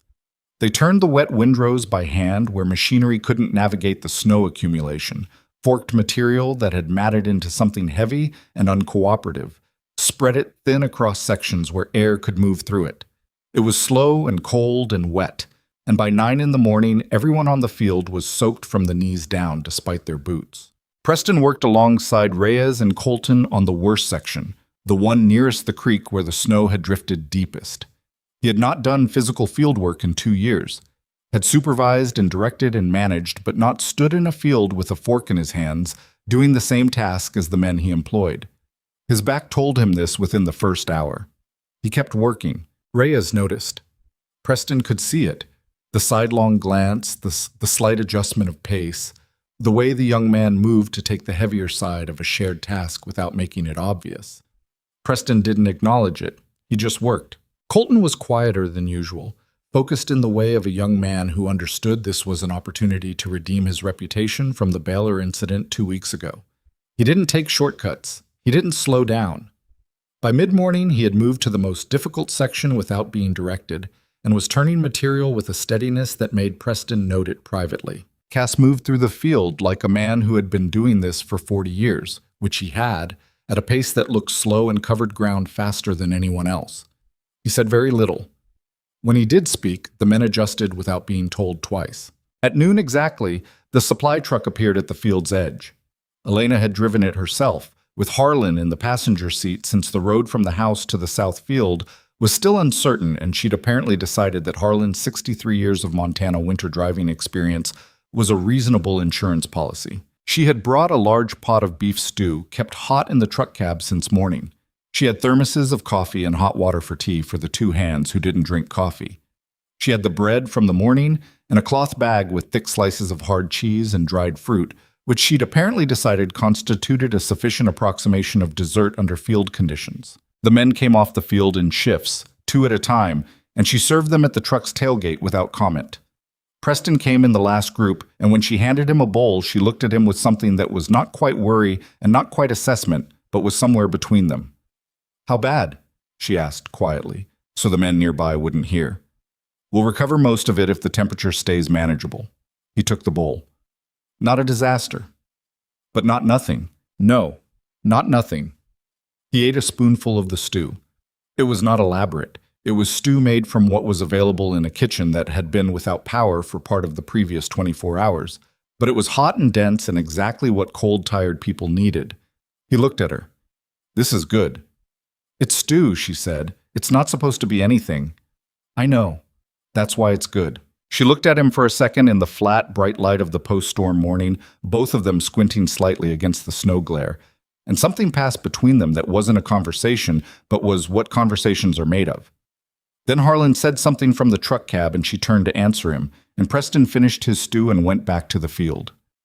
It took 4 full days to recover what could be recovered from the storm damage. On the second day, Preston had Cass direct 3 men to the older hay barn at the northeast corner of the property, a structure that had been showing its age for 2 seasons and that the storm had pushed past some invisible threshold. One wall was leaning measurably, and the roof had developed a visible sag at the center that meant it was months, maybe weeks, from coming down on its own. They shored it up enough to prevent immediate collapse. But it was clear the building needed to be torn down and rebuilt rather than repaired. Preston stood looking at it on the second afternoon and felt the thing he'd been feeling for 3 years when he encountered evidence of the ranch declining, a flat, administrative acceptance, the kind that doesn't make decisions, just takes notes. Then he felt something else. Something that came up from the conversation in the kitchen during the storm, from Elena's phrase about preemptively grieving your own life, from the south field and the crew working it, and the stew at the tailgate and every small accumulation of the past 6 weeks. Something that was irritation, directed at himself. He'd been letting the place decline. Not catastrophically, not the way a man declines who stops caring entirely, but incrementally, the way a man declines when he's managing rather than building, maintaining rather than investing, keeping the lights on without asking why the lights should be on. He stood at the northeast barn for a long time. Then he went to find Cass. "The barn," he said when he found him. "I want plans drawn up for a full replacement, not a repair, a new structure." Cass looked at the barn, then at Preston. "That's a spring project, earliest." "I know. I want it planned so it starts in spring." Cass studied him with the patience of a man who has waited a long time for something and doesn't want to startle it. "I know a builder in Creston Falls. Decent work, reasonable price. Get me a contact, and while you're at it," Preston looked around the property, at the equipment shed with the rotting sill, at the fence line on the west side that had needed post replacement for 18 months, at the bunkhouse that was functional but cramped and had a broken window someone had covered with cardboard in September. "Write up everything that's been on the deferred list, everything we've been putting off." Cass was quiet for a moment. "That's a long list." "I know. Some of those things have been on the list for 2 years. Preston looked at him. "I know, Cass." The foreman held his gaze. Then he nodded once, the particular nod of a man who has set about time in every way available to him, except out loud. "I'll have it to you by Friday." On the 3rd day after the storm, a Thursday, Preston was in the equipment barn replacing the fuel filter on the tractor that had given them trouble during harvest, a task that was squarely within the mechanic's work, but that he'd decided to do himself because the mechanic was needed elsewhere, and because Preston found more and more that physical work with clear concrete outcomes was helping him think. He was halfway through it, hands dark with grease, when Reyes appeared in the barn doorway. "Mr. Ashford." The young man stopped. "I can do that if—" "I've got it. What do you need?" Reyes came in and stood at a respectful distance, the way the younger hands always did. "Cass sent me to check on the fuel supply for the generator. He said you'd know where the reserve was logged. Office desk, right-hand drawer, inventory book, green cover." "Yes, sir." Reyes didn't move immediately. He stood there another moment. Preston looked up from the filter housing. Something else? The young man seemed to decide something. I just wanted to say, working the south field this week, I noticed you were out there every day. He paused. All day, like the rest of us. Preston waited. I've worked 3 ranches, Reyes said. Never worked one where the owner was in the field with us. I just wanted to say that it matters to the guys. He shifted his weight. That's all. Preston looked at him. The kid was 24 and earnest about it in the way you can only be when you haven't had it beaten out of you yet. Thank you, Reyes. Yes, sir. He turned to go. Reyes. He turned back. You handled the Baylor incident well, after, the way you put your head down and worked through it. Preston returned to the filter housing. That's how a man builds a reputation on a ranch. Reyes was quiet for a second. Yes, sir, he said, differently than the first time. He went to find the inventory book. Preston finished the fuel filter and wiped his hands and sat for a moment on an overturned crate in the barn with the particular stillness of a man who has arrived somewhere without quite tracking the journey. He was thinking about what Reyes had said. I noticed you were out there every day. And about what it said about the 3 years before, when he hadn't been. When he'd been in the office, in the library, at the periphery of his own operation, managing it from a distance that felt like control and was actually something else. He got up and went to find the next thing that needed doing. Well, Elena noticed the change in him. She didn't say so directly because she wasn't the kind of person who announced observations, but Preston could feel her tracking it, the way she tracked everything, with peripheral attention that missed very little. When he came in from the field on the 3rd and 4th days, looking like the rest of the crew, cold and tired and slightly wrecked, she had food ready at hours that suggested she'd anticipated when he'd be in, which meant she'd been paying attention to his schedule. When he sat at the kitchen table in the evenings with Cass's deferred maintenance list and his own notes, she worked around him without asking what he was doing, though he could see the list clearly and knew she could see it too. On the 4th evening, she set a plate beside him without comment and then sat down with her own. They'd been eating in the kitchen increasingly, not as a deliberate choice but as the default that the storm had established, and that neither of them had moved away from. She looked at the list. The northeast barn, she said, reading it upside down. That's the one with the leaning wall? Yes, full replacement in spring. She looked at the rest. This is a lot of work. It's been a lot of years of not doing it. He ate a bite. How it accumulates. She turned a piece of bread in her hands, not eating it yet. What made you decide now? He looked at her. The honest answer was available, and he chose it. A conversation in a kitchen during a storm. Elena kept her eyes on the bread. Something moved in her face. I said hard things. You said true things. There's a difference. She looked up. Sometimes hard things are true, and still not helpful. This was helpful. He looked back at the list. You didn't tell me anything I didn't already know. You just made it harder to keep not knowing it. He took a breath. I'd been telling myself the way I was running this place was practical, smart, lean operation, controlled exposure. He shook his head. It was just smaller. I was making everything smaller so there was less to lose. She was quiet, then, I've been doing the same thing, different version. He waited. Moving from place to place, she said, always temporary, always the cook who shows up, does the work, and leaves before it turns into anything. She looked at the table. It's very clean that way. You never have to invest. You never have to find out whether something is going to work or not, because you leave before it has the chance. She said it with the flatness of someone describing a habit they've finally decided to name. It's also very lonely, Preston said. She looked up at him. Yes, she said. It is. They ate for a while without talking. The range was burning low, and the kitchen was warm, and outside the temperature had dropped back below 0. The list sat on the table between them, 17 items long, each one a thing that had been neglected and would now be addressed. It was, Preston had been thinking, a reasonable metaphor for certain other things. He didn't say so. He thought she probably knew. Harlan announced his retirement on a Friday. Not dramatically. Harlan did nothing dramatically. He came to Preston's office after the morning shift and stood in the doorway and said that he'd been thinking it over and his knee was telling him what his wife had been telling him for 2 years. which was that 63 was old enough to stop getting up before the sun in Montana winters, and he planned to visit his daughter in Oregon come December and see whether the weather there suited him as well as people claimed. Preston stood up and shook his hand, and they talked for 20 minutes about the ranch and about Harlan's 30 years in it. Not all with Preston, but a good portion, and about the knee and the daughter and the weather in Oregon, which Preston did not believe would be as good as advertised, but kept this opinion to himself. When Harlan left, Preston sat for a while. He hadn't expected it to land as hard as it did. Harlan was 63 with a bad knee.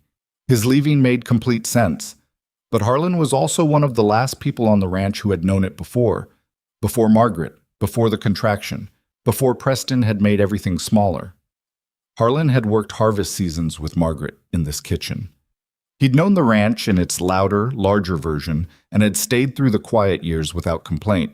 His leaving was reasonable, and Preston still felt it like the removal of something structural. He went to the kitchen. He wasn't looking for Elena specifically. He went to the kitchen because it was where he'd been going when his thoughts got too heavy, which had become a pattern without his quite deciding it. She was there, doing prep for the evening meal. She looked at him once and continued what she was doing. "Harlan," she said. "He told you?" "He told me first. This morning." She was cutting methodically, good clean cuts without rushing. "He's been thinking about it for weeks. He told me he stayed through harvest because he didn't want to leave you short during the season. He didn't need to do that. He knows. He did it anyway." She paused.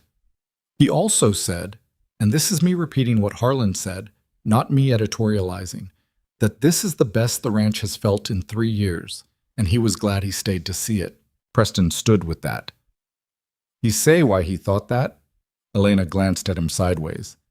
"He mentioned the food." Preston almost laughed. It surprised him, the almost laugh, which was closer than anything had been in months. Elena caught it, and there was a warmth in her expression that she didn't try to hide. "He's a good man," Preston said. "He is. He'll be all right." She returned to her cutting. "You'll find someone. You've gotten better at knowing who belongs here."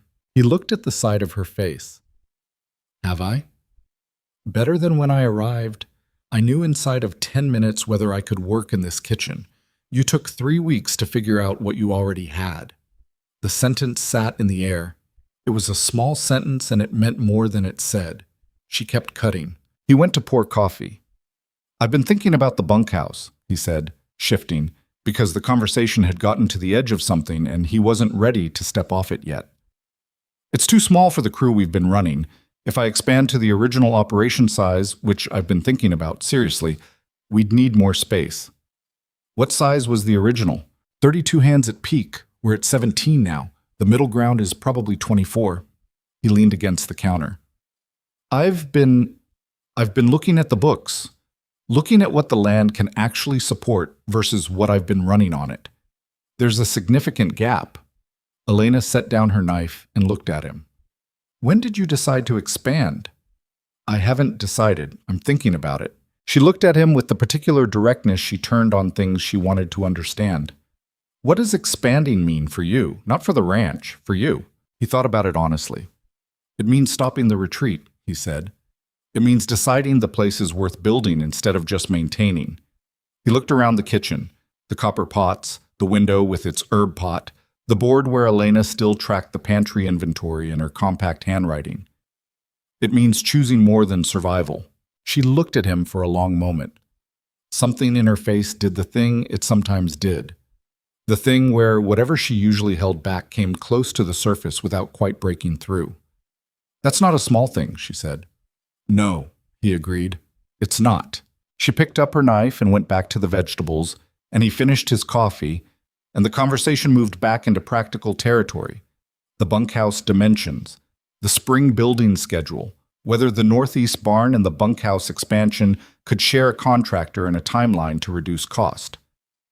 Elena had opinions about kitchen logistics, if the crew size increased, which she offered without being asked, and which were sensible and detailed and made him realize she'd been thinking about this kind of thing already, without knowing he was thinking about it too. They talked for almost an hour. It was one of the longest sustained conversations they'd had, and it moved easily. Not without friction, because Elena pushed back on two of his assumptions in ways that were correct and required him to revise his thinking, and he pushed back on one of hers, but without the careful pacing of two people uncertain of their footing. They talked the way people talk when they've earned it. So, 3 days before November, Colton came to Preston with a problem. He came to the office, which the younger hands almost never did. They went to Cass, who filtered what needed to reach Preston and what didn't. The fact that Colton bypassed Cass said something about the nature of the problem. It was about Reyes. Colton, who was Reyes's closest friend on the crew, had been watching him for a week and had decided it was beyond his own ability to handle. Reyes had received a letter from his family in New Mexico. His mother was ill, seriously, and the family had no clear plan for what came next. Reyes hadn't said anything to anyone. He was working, eating, doing his shifts, and quietly coming apart in the way that young men who don't know how to ask for help come apart, from the inside invisibly. Preston listened to Colton tell this in the careful, slightly formal way of a young man who isn't sure if he's done the right thing by bringing it here. When Colton was done, Preston said, "You did right. Go back to the barn." He found Reyes in the equipment shed doing maintenance that wasn't on the schedule, inventing work, which was the sign. "Sit down," Preston said. Reyes looked up. He looked tired in a way that had nothing to do with physical work. He sat on a workbench. Preston sat across from him on an overturned bucket, which put them at the same level, which was deliberate. "Tell me about your mother." The young man looked at the floor. "I don't want to be a problem." "You're not a problem. Tell me about your mother." What came out was not neat, and it was not quick. Reyes talked about his mother in halting segments, stopping and restarting, and Preston let it take the time it needed. The situation was serious, a diagnosis of a kind that required ongoing treatment. The family had 3 younger children still at home. His father was working 2 jobs already. Reyes had been sending money home every month since he hired on. He didn't know if it was enough. He didn't know what to do. He couldn't leave because he needed the income, and he couldn't stay without doing something, and not being able to do something was eating him alive. Preston listened to all of it. When Reyes finished, he sat for a moment and then said, "I'm going to advance you 2 months' wages. You can send it home now. We square it out of your pay over the winter." Reyes stared at him. "That's not charity," Preston said. "That's a bridge. You're a good hand, and I'd rather keep you here than lose you because we didn't have a practical conversation." He kept his voice even, because he didn't want the kid to feel managed. "Your family needs the money now. You earn it here. The timing is the only problem, and we can fix the timing." Reyes was quiet for a long moment. His jaw was tight with the effort of not showing something. "I can't ask you to do that." "You didn't. I offered." Preston stood up. "Talk to Cass about the paperwork Monday. And Reyes, next time something like this is happening, you come to Cass or you come to me. That's what the structure is for." "Yes, sir." Preston started to leave. He stopped. "My father died when I was 30, he said, not turning around. He and I never once had a practical conversation about the things that were difficult. I'm not suggesting you talk to me about your family's private matters. I'm suggesting you let people who can help. He paused. "That's all." He went back to the house. He didn't know where that had come from exactly, and he wasn't sure it had landed right, but he'd said it, and it was done. When he came into the kitchen, Elena was at the counter, and she looked at him with a question she didn't ask. "Reyes," he said, "he's going to be all right." She looked at him for a moment, and then she did something she hadn't done before. She reached across the counter and touched his forearm once, briefly, just her hand resting there for a second, and then withdrawing. It was nothing. It was the most natural thing. She was already turning back to what she'd been doing before he could decide how to respond to it. He stood there for a second. Then he went to wash his hands for supper, and the evening came on, and the ranch made its ordinary sounds around them, and the two of them existed in the same warm kitchen the way they had been for weeks now, like two people who had arrived at the same place from very different roads and had, without fully planning it, stopped moving. The week before Harvest's final accounting, the end-of-season books, Elena started packing. Not obviously. Not the way a person packs when they're making a statement. She'd washed and folded her extra work clothes, and they were stacked on the chair in her room, which Preston only knew because the door was open when he passed the hallway. Her travel bag was visible in the corner. The burgundy apron was hanging on the hook on the back of the door the way it always was, but something about its position felt temporary now. like a thing that hadn't decided yet. He'd known this was coming. The agreement had been through harvest and into November, and November was here. She'd said after that depends, and he'd never followed up on what it depended on, because following up would have required him to know what he wanted, and at the time he hadn't let himself want it clearly enough to ask. He knew now. He'd known for a while. He just hadn't found the sentence. He found it on a Thursday evening. She was in the kitchen after supper, the crew long gone, the dining room quiet. She was doing the last of the cleanup with the particular efficiency of someone who was leaving a space ready for whoever came next. He saw the whoever came next quality of what she was doing, and it landed wrong in his chest. He came in, and he stood in the middle of the kitchen, which he'd been doing for weeks now without thinking about it, and he said, "Don't go." Elena stopped. She turned around slowly. She held a dish towel in both hands. "My contract is up," she said. Careful. Testing the weight of the air. "I know. I'm not talking about the contract." She looked at him. The kitchen was quiet around them, the range ticking as it cooled, the wind outside doing its November work, the herb pot in the window throwing a small shadow in the overhead light. "Preston," she said, "I'm not asking you to stay as my cook." He said it plainly because he was done with the careful approach that went around things. "I'm asking you to stay, to help me build this place into what it should be, as a partner, as—" He stopped because the next word was the honest one, and the honest one was the difficult one. He said it anyway. "As someone I want here, not temporarily." Elena stood very still. "I know that's—" He stopped again. "I know we haven't talked about it directly. I know I'm not particularly easy to know, and this has been a working arrangement, and what I'm describing is something different." He looked at her directly. "But I think you know it's real. I think you've known for a while. And I think you're packing that bag because it's safer to leave than to find out whether something works, and I'm asking you not to." She looked at the dish towel in her hands. She wasn't crying, but something in her face was doing the thing it did when she was holding something carefully. "I'm afraid," she said. It came out simply, without apology. "I know, so am I." She looked up. "I've been afraid for 3 years," he said. "I made the whole ranch smaller because I was afraid. I stopped building because I was afraid. I let things fall into disrepair and called it practicality because I was afraid." He looked around the kitchen. "And then you showed up with a worn suitcase and a folded apron, and within 2 weeks this house smelled like bread, and my crew was showing up early for breakfast, and I couldn't pretend anymore that I was fine." He looked back at her. "I'm not asking you to decide everything tonight. I'm asking you to not pack that bag." The kitchen was very quiet. Elena set the dish towel on the counter. She looked at him for a long moment with that still, clear-eyed expression that he had come to understand was her truest face, not the composed working face, not the careful face, but the one underneath both of them. "I don't know how to do this," she said. I don't have a good track record with staying." "Neither do I, with letting people stay." He held her gaze. "Maybe that makes us even." Something moved in her face, something that was a long way from easy, but that had decided something, or was in the process of deciding. She looked at the dish towel on the counter.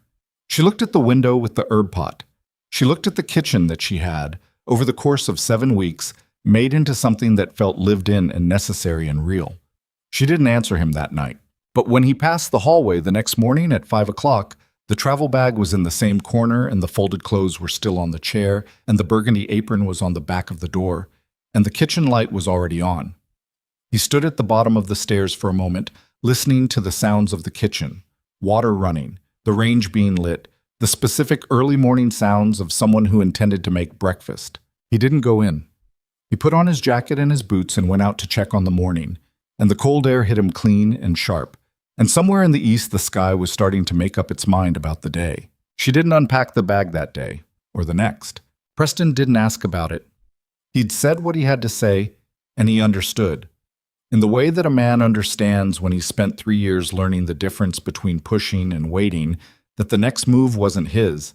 He went about the ranch's business, the morning checks, the deferred maintenance list that Cass had delivered, and that now lived on the office desk with items being crossed off one by one, The telephone call to Hendricks about the January contracts that went better than expected because Preston had decided to lead with honesty about the storm damage rather than manage it.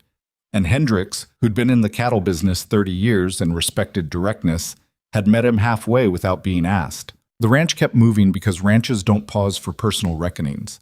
There were fences on the west line that needed post replacement before the ground froze solid, and two of the younger hands needed supervision on the technique, and the equipment barn's heating system was making a sound that Cass described as not good, and that the repair company from Billings confirmed was a failing element that needed replacement before serious cold arrived. Preston handled all of it. He worked the fence line himself 2 of the 3 days, which Cass noted without commenting, and he sat with the Billings repairman for 2 hours, understanding the heating system's issues well enough to know whether he was being told the truth about the costs, which he was. Elena cooked. She ran the kitchen the way she always had, before sunrise, organized, attentive to detail, remembering what everyone needed without making a performance of remembering. She and Preston existed in the house together with a quality that was different from before his Thursday evening kitchen conversation, and different again from before the storm. Something had been said that couldn't be unsaid, and it was in the air between them, not uncomfortably, but with the weight of something that was waiting on a decision.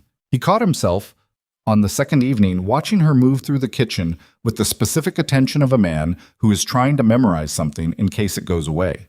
He recognized this as not a good sign in the general category of self-protection, and he stopped doing it, or tried. On the third morning after his ask, he came downstairs to find her coffee cup, a plain white mug she'd brought herself, which had been sitting on the second shelf of the kitchen cabinet since her first week, moved to the counter beside the range. Just that. It was where she always reached for it first thing, and she'd been taking it from the cabinet each morning and returning it each evening for weeks. And now it was on the counter, which meant she'd stopped treating it like a guest belonging and started treating it like a thing that lived here. He poured his own coffee and didn't say a word about it. But something in his chest settled, quiet and private, like a door finding its frame. She told him on a Saturday, not dramatically. Elena did not do dramatic announcements. She did it the way she did most significant things, sideways, in the middle of something else, as though the decision had been made quietly some time ago, and she was only now getting around to saying it out loud. They were at the kitchen table. He was going over the spring building schedule for the northeast barn. The contractor Cass had recommended had come out on Friday, walked the site, and left a written estimate that was reasonable and came with a timeline that would have the structure finished before the next harvest season. Preston was working through the numbers, and Elena was across the table writing her weekly pantry inventory. And it was an ordinary Saturday morning in November with the specific quality of light that November in Montana produces. Pale, clean, carrying the suggestion of everything that's coming. She said without looking up from her inventory sheet, "I called my landlord in Colorado." Preston kept his eyes on the building estimate. "I had a storage unit there," she said. "Some furniture, a few boxes. Things I didn't take when I left." She paused.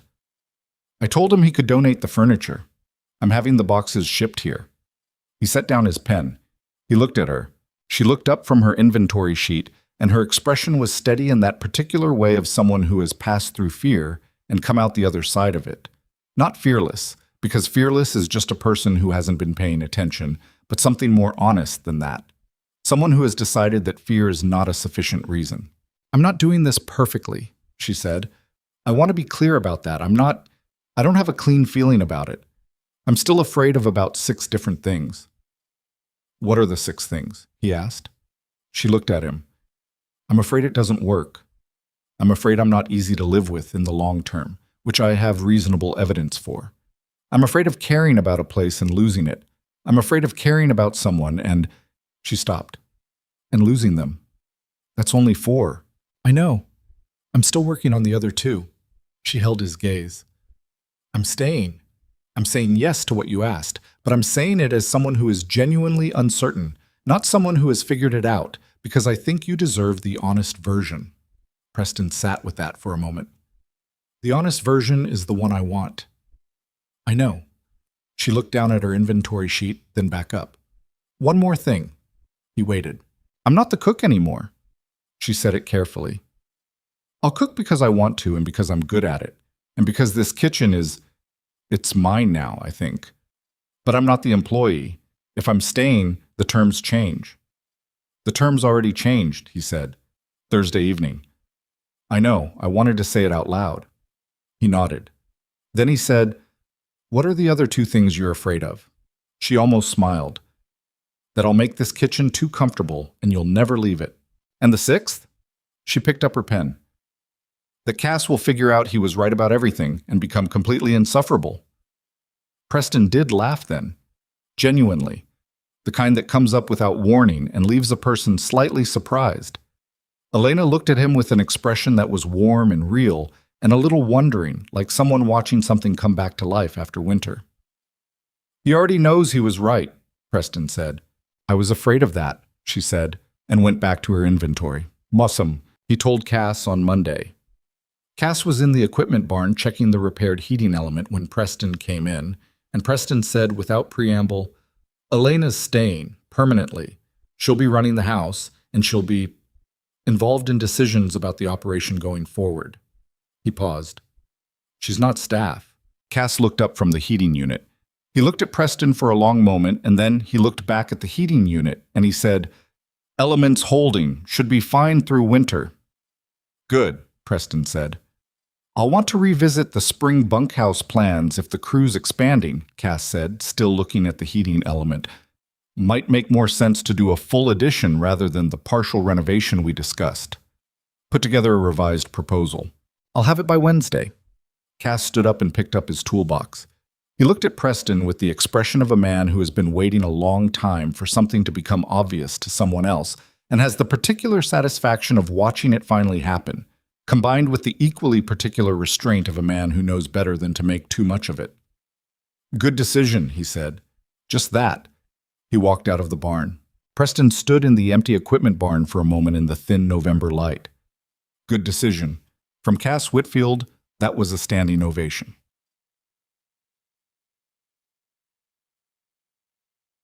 November gave way to December without particular ceremony. The northeast barn demolition happened on a cold Thursday, 2 weeks into the month. The building coming down was less dramatic than Preston had expected because the structure had already decided, and what they were really doing was completing a process that the decades had already started. It came down in a morning. The crew worked efficiently, and by afternoon the site was cleared and measured for the spring build. Preston stood at the edge of the cleared lot and looked at the empty space where the old barn had been, and he thought about what it means to take down something that isn't working anymore to make room for what comes next. He was aware this was an obvious metaphor. He was also aware that obvious metaphors are obvious because they're accurate. He had lunch at the site. Elena had sent it out with Reyes, who had been quieter and more settled since the advance on his wages and the conversation in the equipment shed, and who had sent money home and received a phone call from his mother that seemed to have helped in the specific way that being able to do something helps when you've been helpless.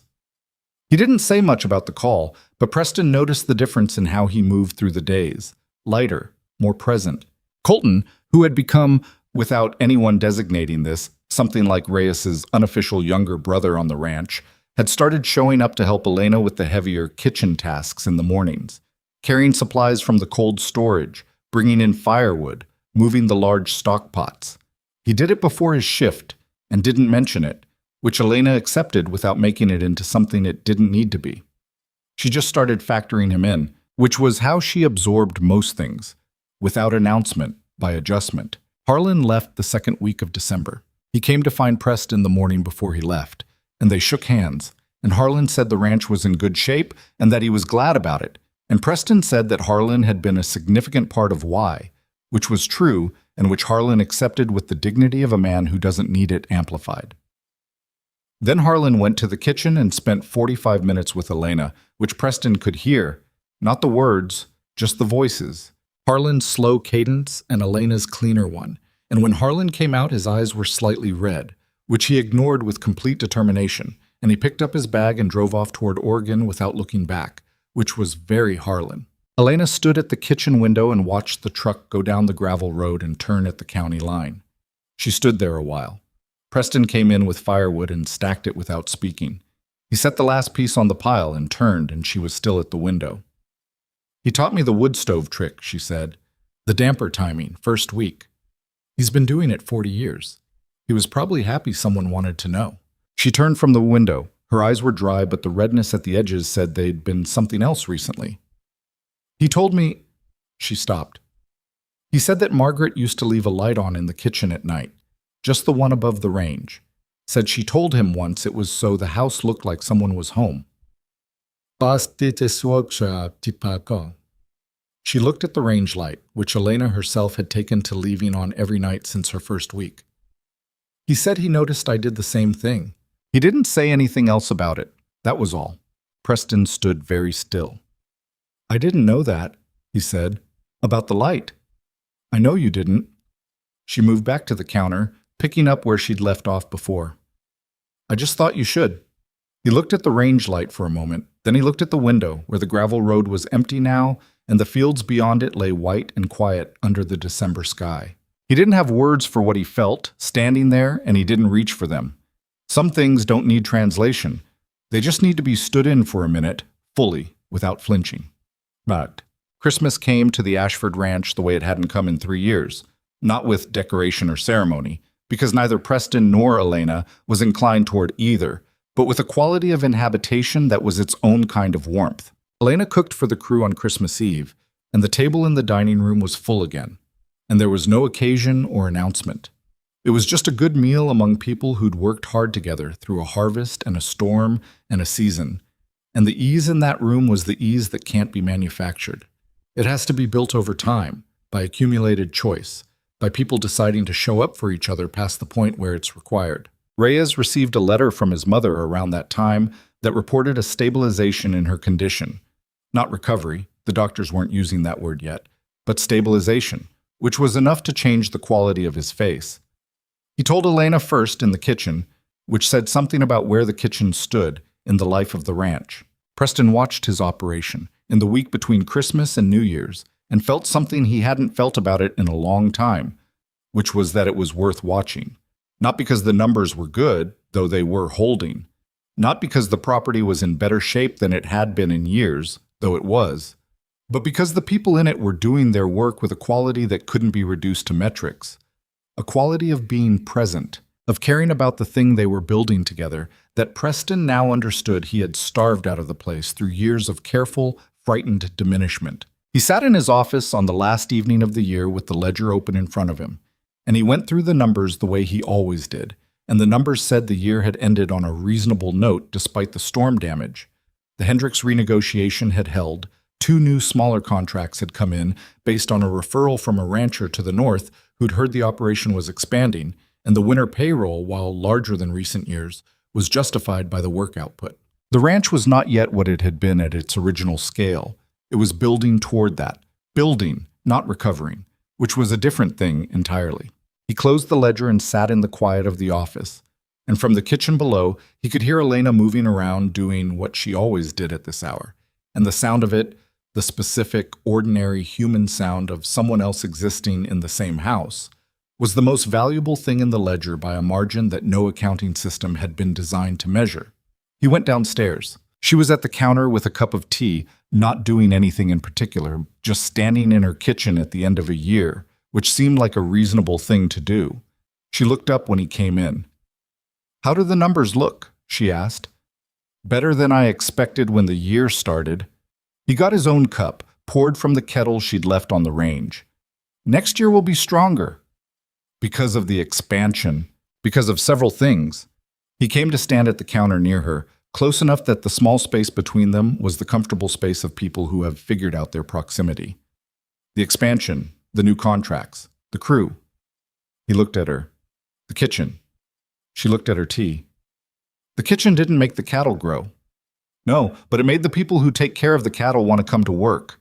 He wrapped his hands around his cup. "That's not nothing." She was quiet for a moment. "No," she said, "it's not." They stood in the kitchen at the end of a year that had been, by any honest accounting, the hardest and most important year either of them had lived in a long time. Outside, the Montana cold was absolute. The kind of cold that makes the air feel solid and the stars look close. The kind that has been coming to this particular stretch of high plain for thousands of years and will keep coming long after everything built on it is gone.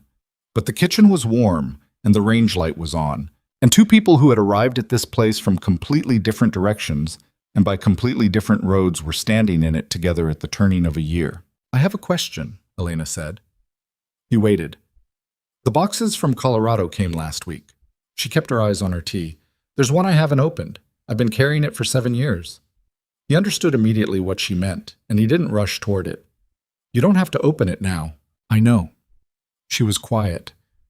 "I think I'm ready. I think being here, being somewhere that feels like it's actually mine, I think it's different." She looked up at him. "I just wanted to tell someone before I did it. I don't know why." "Because some things shouldn't be done alone," he said. She looked at him for a moment. Something in her face was at that edge again, the one she rarely let herself be seen at. This time she stayed there instead of pulling back. "No," she agreed. "They shouldn't." He set down his cup. "Whenever you're ready," he said, "I'll be here." She opened the box on a Sunday in January. Preston sat across the kitchen table from her and didn't offer help or commentary. He was just there, the way he'd said he would be. The box had clothes in it, a few small objects, some papers folded flat, a child's drawings in crayon, the kind of thing a parent keeps with the specific, anguished care of someone who understands these are all there is. She went through the box slowly. She held a yellow cotton dress with a print of small animals on it for a long time, and her hands on the fabric were very still. She didn't cry, not immediately. That came later, briefly, in the kitchen, when she thought Preston was in the office and he wasn't, and he stopped in the hallway outside the kitchen door and stood there and didn't announce himself because she needed the privacy of it, and he listened to the small, contained sound of a woman allowing herself something she'd been holding back for most of 7 years. He went back to the office. He sat there for a while. After some time, she came and stood in the office doorway, composed again. The particular composure that comes after, rather than before. "I'm making lunch," she said. "Sounds good," he said. She started to turn, then she stopped. "Thank you," she said. "I didn't do anything. You were here." She looked at him with the directness he'd come to understand was her highest form of trust. "That's not nothing either." He held her gaze. "No," he said. "It's not." She went to the kitchen. He heard the range, and then the water, and then after a while the sound of something being cut with competent, steady strokes on the wooden board. The ordinary sounds of a person making a life in a place. From a small shelf on Clara's corner of the kitchen, Elena had, quietly and without announcement, placed one of the crayon drawings in a simple frame on the windowsill near the herb pot, where the morning light would hit it. A child's drawing of a yellow house with smoke coming from the chimney stood in the thin January sunlight. Preston noticed it the next morning. He didn't say anything about it. He made his coffee and looked at the drawing for a moment, and then he looked at the herb pot next to it, and then out the window at the white fields and the equipment barn, and the site where the northeast barn had been, and where the new one would stand in spring. He thought about what it costs to keep things small when they want to grow. He thought about the years he'd spent making careful, frightened decisions that he'd called practical, and that had only been practical in the way a locked room is practical, safe from weather, but also from everything else. He thought about a woman who had spent 7 years moving through temporary kitchens and had still, in spite of all that practice at leaving, made every single one of them feel like a place worth being. He thought about what it means to choose something, not in the grand declarative way that stories sometimes describe choosing. The moment, the gesture, the words that land like an ending, but in the daily, unglamorous, repeated way that actual choosing works. Waking up and deciding again. Staying when it's uncomfortable. Saying the honest thing instead of the easier one. Letting someone know you when you're not sure what they'll do with it. There's a particular kind of courage that doesn't look like courage from the outside. It doesn't announce itself. It just keeps showing up. To breakfast, to the hard conversation, to the kitchen at 5 in the morning when it's cold and there are 17 people counting on you and you haven't finished grieving something you may never finish grieving. It keeps showing up anyway. It makes the bread. It leaves the light on. Preston Ashford had been afraid for 3 years that the life he'd built could be taken from him the way Margaret had been taken. Cleanly, without warning, without the courtesy of preparation. What he understood now, standing in the kitchen of his grandfather's house in the January light, was that this fear had been misdirected. The danger had never been in caring. The danger was in the years he'd spent not caring, the years of managed distance and deliberate smallness, the years when the house was quiet, not because it was at peace, but because he'd emptied it of everything that made noise. What could be lost could also be built. Those were not opposing facts. They were the same fact, and the second half of it was the part he'd stopped believing. February brought the kind of cold that Montanans describe without drama, because drama would be redundant. Pipes needed watching. The heating system that had been repaired in November held, which was a daily small relief. The cattle required additional attention, and Preston gave it, and the crew worked through it with the competent steadiness of people who had signed on knowing what the winters were. Elena adapted to February the way she'd adapted to everything, by understanding what it required and providing it. She started making hot breakfast options available an hour earlier than her usual time, because the crew doing the cold weather checks on the herd needed something in them before dawn. She added an extra pot of soup at lunch. She checked on the bunkhouse heating twice a week with the practicality of someone who understood that cold was not inconvenient but dangerous. And when she identified a gap in the insulation around the bunkhouse door, she told Preston about it in the same tone she used to report pantry shortages, and it was fixed inside 48 hours. The crew, who had started the season as 17 men being fed by a temporary hire, had become something different by February. They were people who knocked on the kitchen door before coming in, who said thank you for meals in ways that were genuine rather than automatic, who looked out for each other in the small, practical ways that distinguish a group of employees from something closer to a community. Colton had taken to coming in early to light the range on the coldest mornings, before Elena was up, so that the kitchen was warm when she arrived. He'd done it once without saying anything, and she'd noticed and not said anything either. And then he'd done it again, and it became one of the ranch's unremarked routines.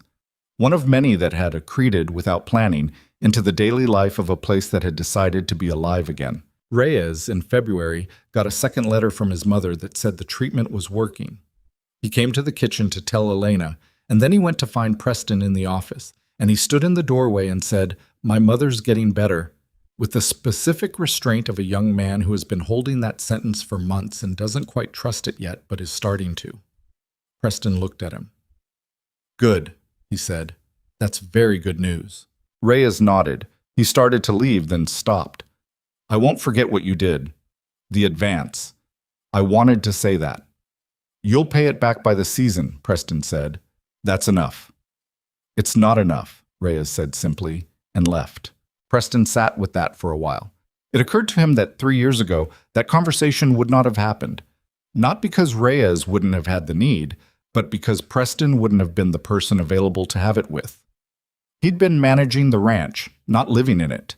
The people on it had been employees, not people whose mothers were ill and whose hands shook sometimes from cold, and who had opinions about the best way to fix a stuck gate that could sustain a 45-minute argument. That was the thing about choosing smallness. It doesn't only shrink the thing itself, it shrinks you along with it. The plans for the Northeast barn were finalized in March. Preston sat with the contractor, a straight-talking man named Gord Heller from Creston Falls, who had been building ranch structures for 22 years, and who communicated in the precise, no-excess language of someone who understood that what you left out of a building was as important as what you put in. And they went through the design in the kitchen over 2 hours and 3 cups of coffee. Elena came and went during the meeting, and at one point sat down and asked a question about the ventilation design that Heller answered with visible respect, and Preston watched this without drawing attention to it. After Heller left, Elena cleared the coffee cups and said, "The south ventilation he's proposing is wrong for this climate." "I know," Preston said. "I'm going to call him tomorrow with the revision." She looked at him. "You let him finish his presentation." He'd worked hard on it, and he's right about the foundation approach, which is the important part. He gathered the building plans. "I'll be diplomatic about the ventilation." She stood at the counter watching him roll up the plans, and there was something in her expression that was warm and slightly amused, and something else that was harder to name. The expression of someone who is still, after months, slightly surprised to find themselves in a place where things are what they appear to be. "What?" he said. "Nothing." She turned back to the counter. "You're better at this than you think you are." "At building barns?" "At people." She said it simply, without embellishment. You're better at it than the version of yourself that posted a 12-word notice asking for no conversation. He stood with the rolled plans in his hand. That version wasn't trying. I know. She glanced back at him. That's what I mean. Spring arrived late, the way Montana spring always does. Not as a sudden change, but as a slow convincing, the cold retreating in increments, testing whether you'll believe in it before committing. The ground thawed in stages.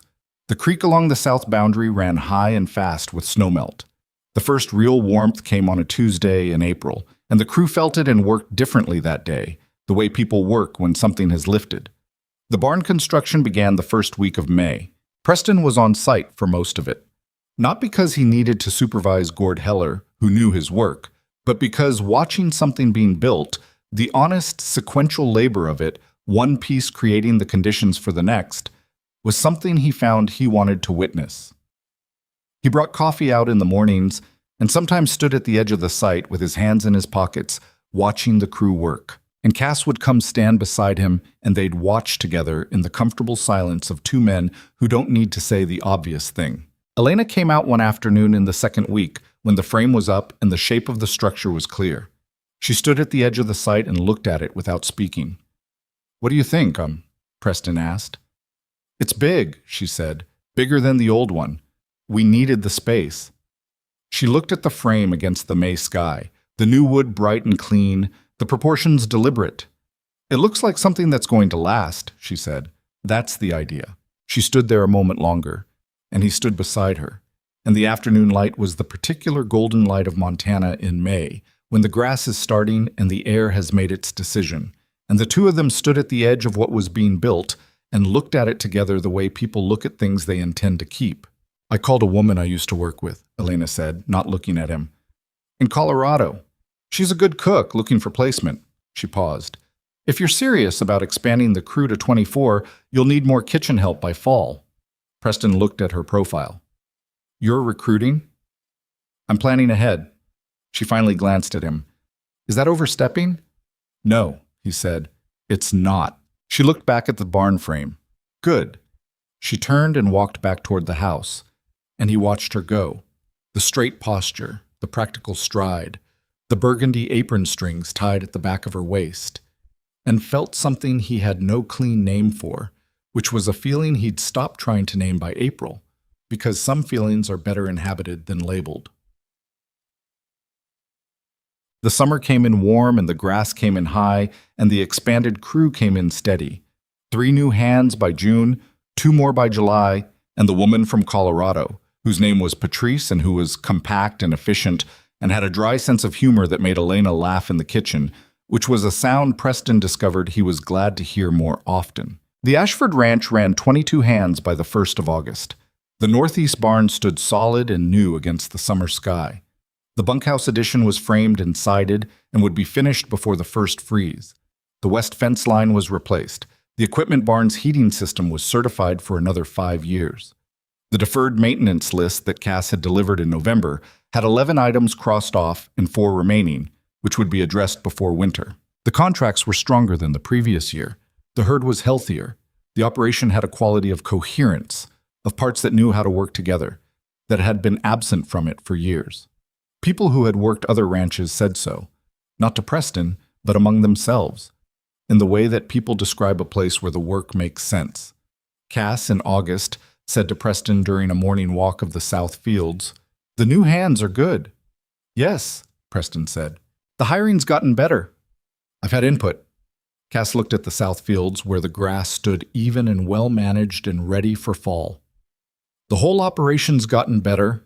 He said it with the understatement of a man who has watched a thing he cared about come back from somewhere difficult and doesn't want to jinx it by speaking of it too directly. "I've been here 31 years. This is the best it's been since your father's last years." Preston walked beside him without responding immediately. He was looking at the same fields, the same sky, the same land that had been in his family since his grandfather arrived with $40 and a broken compass.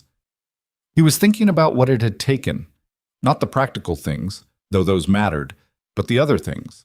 The conversation in the storm, the light above the range, the coffee cup moved to the counter, the crayon drawing in the window.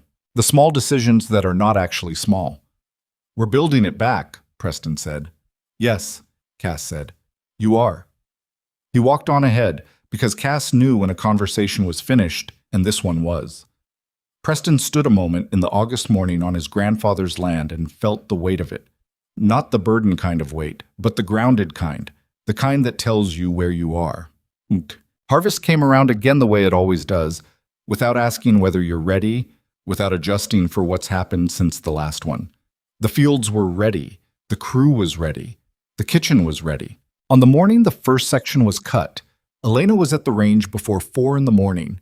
The new hands were learning the rhythm the existing crew had established. The punctuality, the ease, the way of occupying the dining room. Patrice worked beside Elena with the coordinated efficiency of two people who understood each other's working style. The coffee was ready when the crew came in. Preston came downstairs at 4:15 and stood in the kitchen doorway. Elena looked up. She held his gaze for a moment across the kitchen, across the copper pots, the whiteboard, the whitewashed walls, the window with the herb pot, and the frame drawing in the morning dark. And the look between them was not a complicated one. It was the look of two people who have, over the course of a year and some months, built something together that neither of them was certain they were capable of building, and who find themselves, on an ordinary morning in harvest season, standing inside it. "Coffee's hot," she said. "I know." He came in and poured a cup and stood at the east window, the one where the morning light would come in another hour and hit the counter in that way it had. Outside, the sky was still dark, but along the eastern horizon there was the first gray beginning of something. The fields waiting. The barn new and solid. The ranch awake and purposeful and alive in the particular way of places that have been loved back into themselves. He drank his coffee. Around him the kitchen moved. Elena and Patrice, the sounds of breakfast underway. The low voices of early morning, the smell of food and warmth. Some people spend their whole lives waiting for the moment when everything is resolved and certain and safe before they allow themselves to be happy. They're waiting for a condition that doesn't exist. Loss is not a solvable problem. Grief is not a phase you complete. The people who matter will always be finite, and the things you build will always be vulnerable. And the only honest answer to that is not to build less or love less or care less. It's to understand that the vulnerability is not the cost of the thing. It is the thing. You don't get the barn without the storm. You don't get the warmth without the cold coming. You don't get Elena Brooks at your stove at 4 in the morning without 3 years of a house that was too quiet and a 12-word notice that was trying to keep everyone away. And sometimes, if you're paying attention, you figure that out before you've wasted the whole of your one life being careful with it. Breakfast was ready at 5:30. 17 men, 22 by the count on this new harvest morning, came through the door with the cold still on them and sat down to a table that was set and waiting, and the dining room filled up with the sound of people who were glad to be somewhere, and the Ashford Ranch came alive around them, and outside the Montana sky was turning from gray to gold. Preston sat at the head of the table. He looked down its length at the faces of the people who had chosen to be here, who showed up every morning because the place had earned that from them, and they had earned it back. He looked at the dining room doorway where the kitchen was visible behind it, where Elena was moving with her characteristic efficiency and the coffee was being brought out, and something warm was happening, the way something warm had been happening in this house for just over a year now. He looked at all of it. He decided to stop waiting for it to be taken from him and start being grateful that it was here. The crew ate. The harvest began.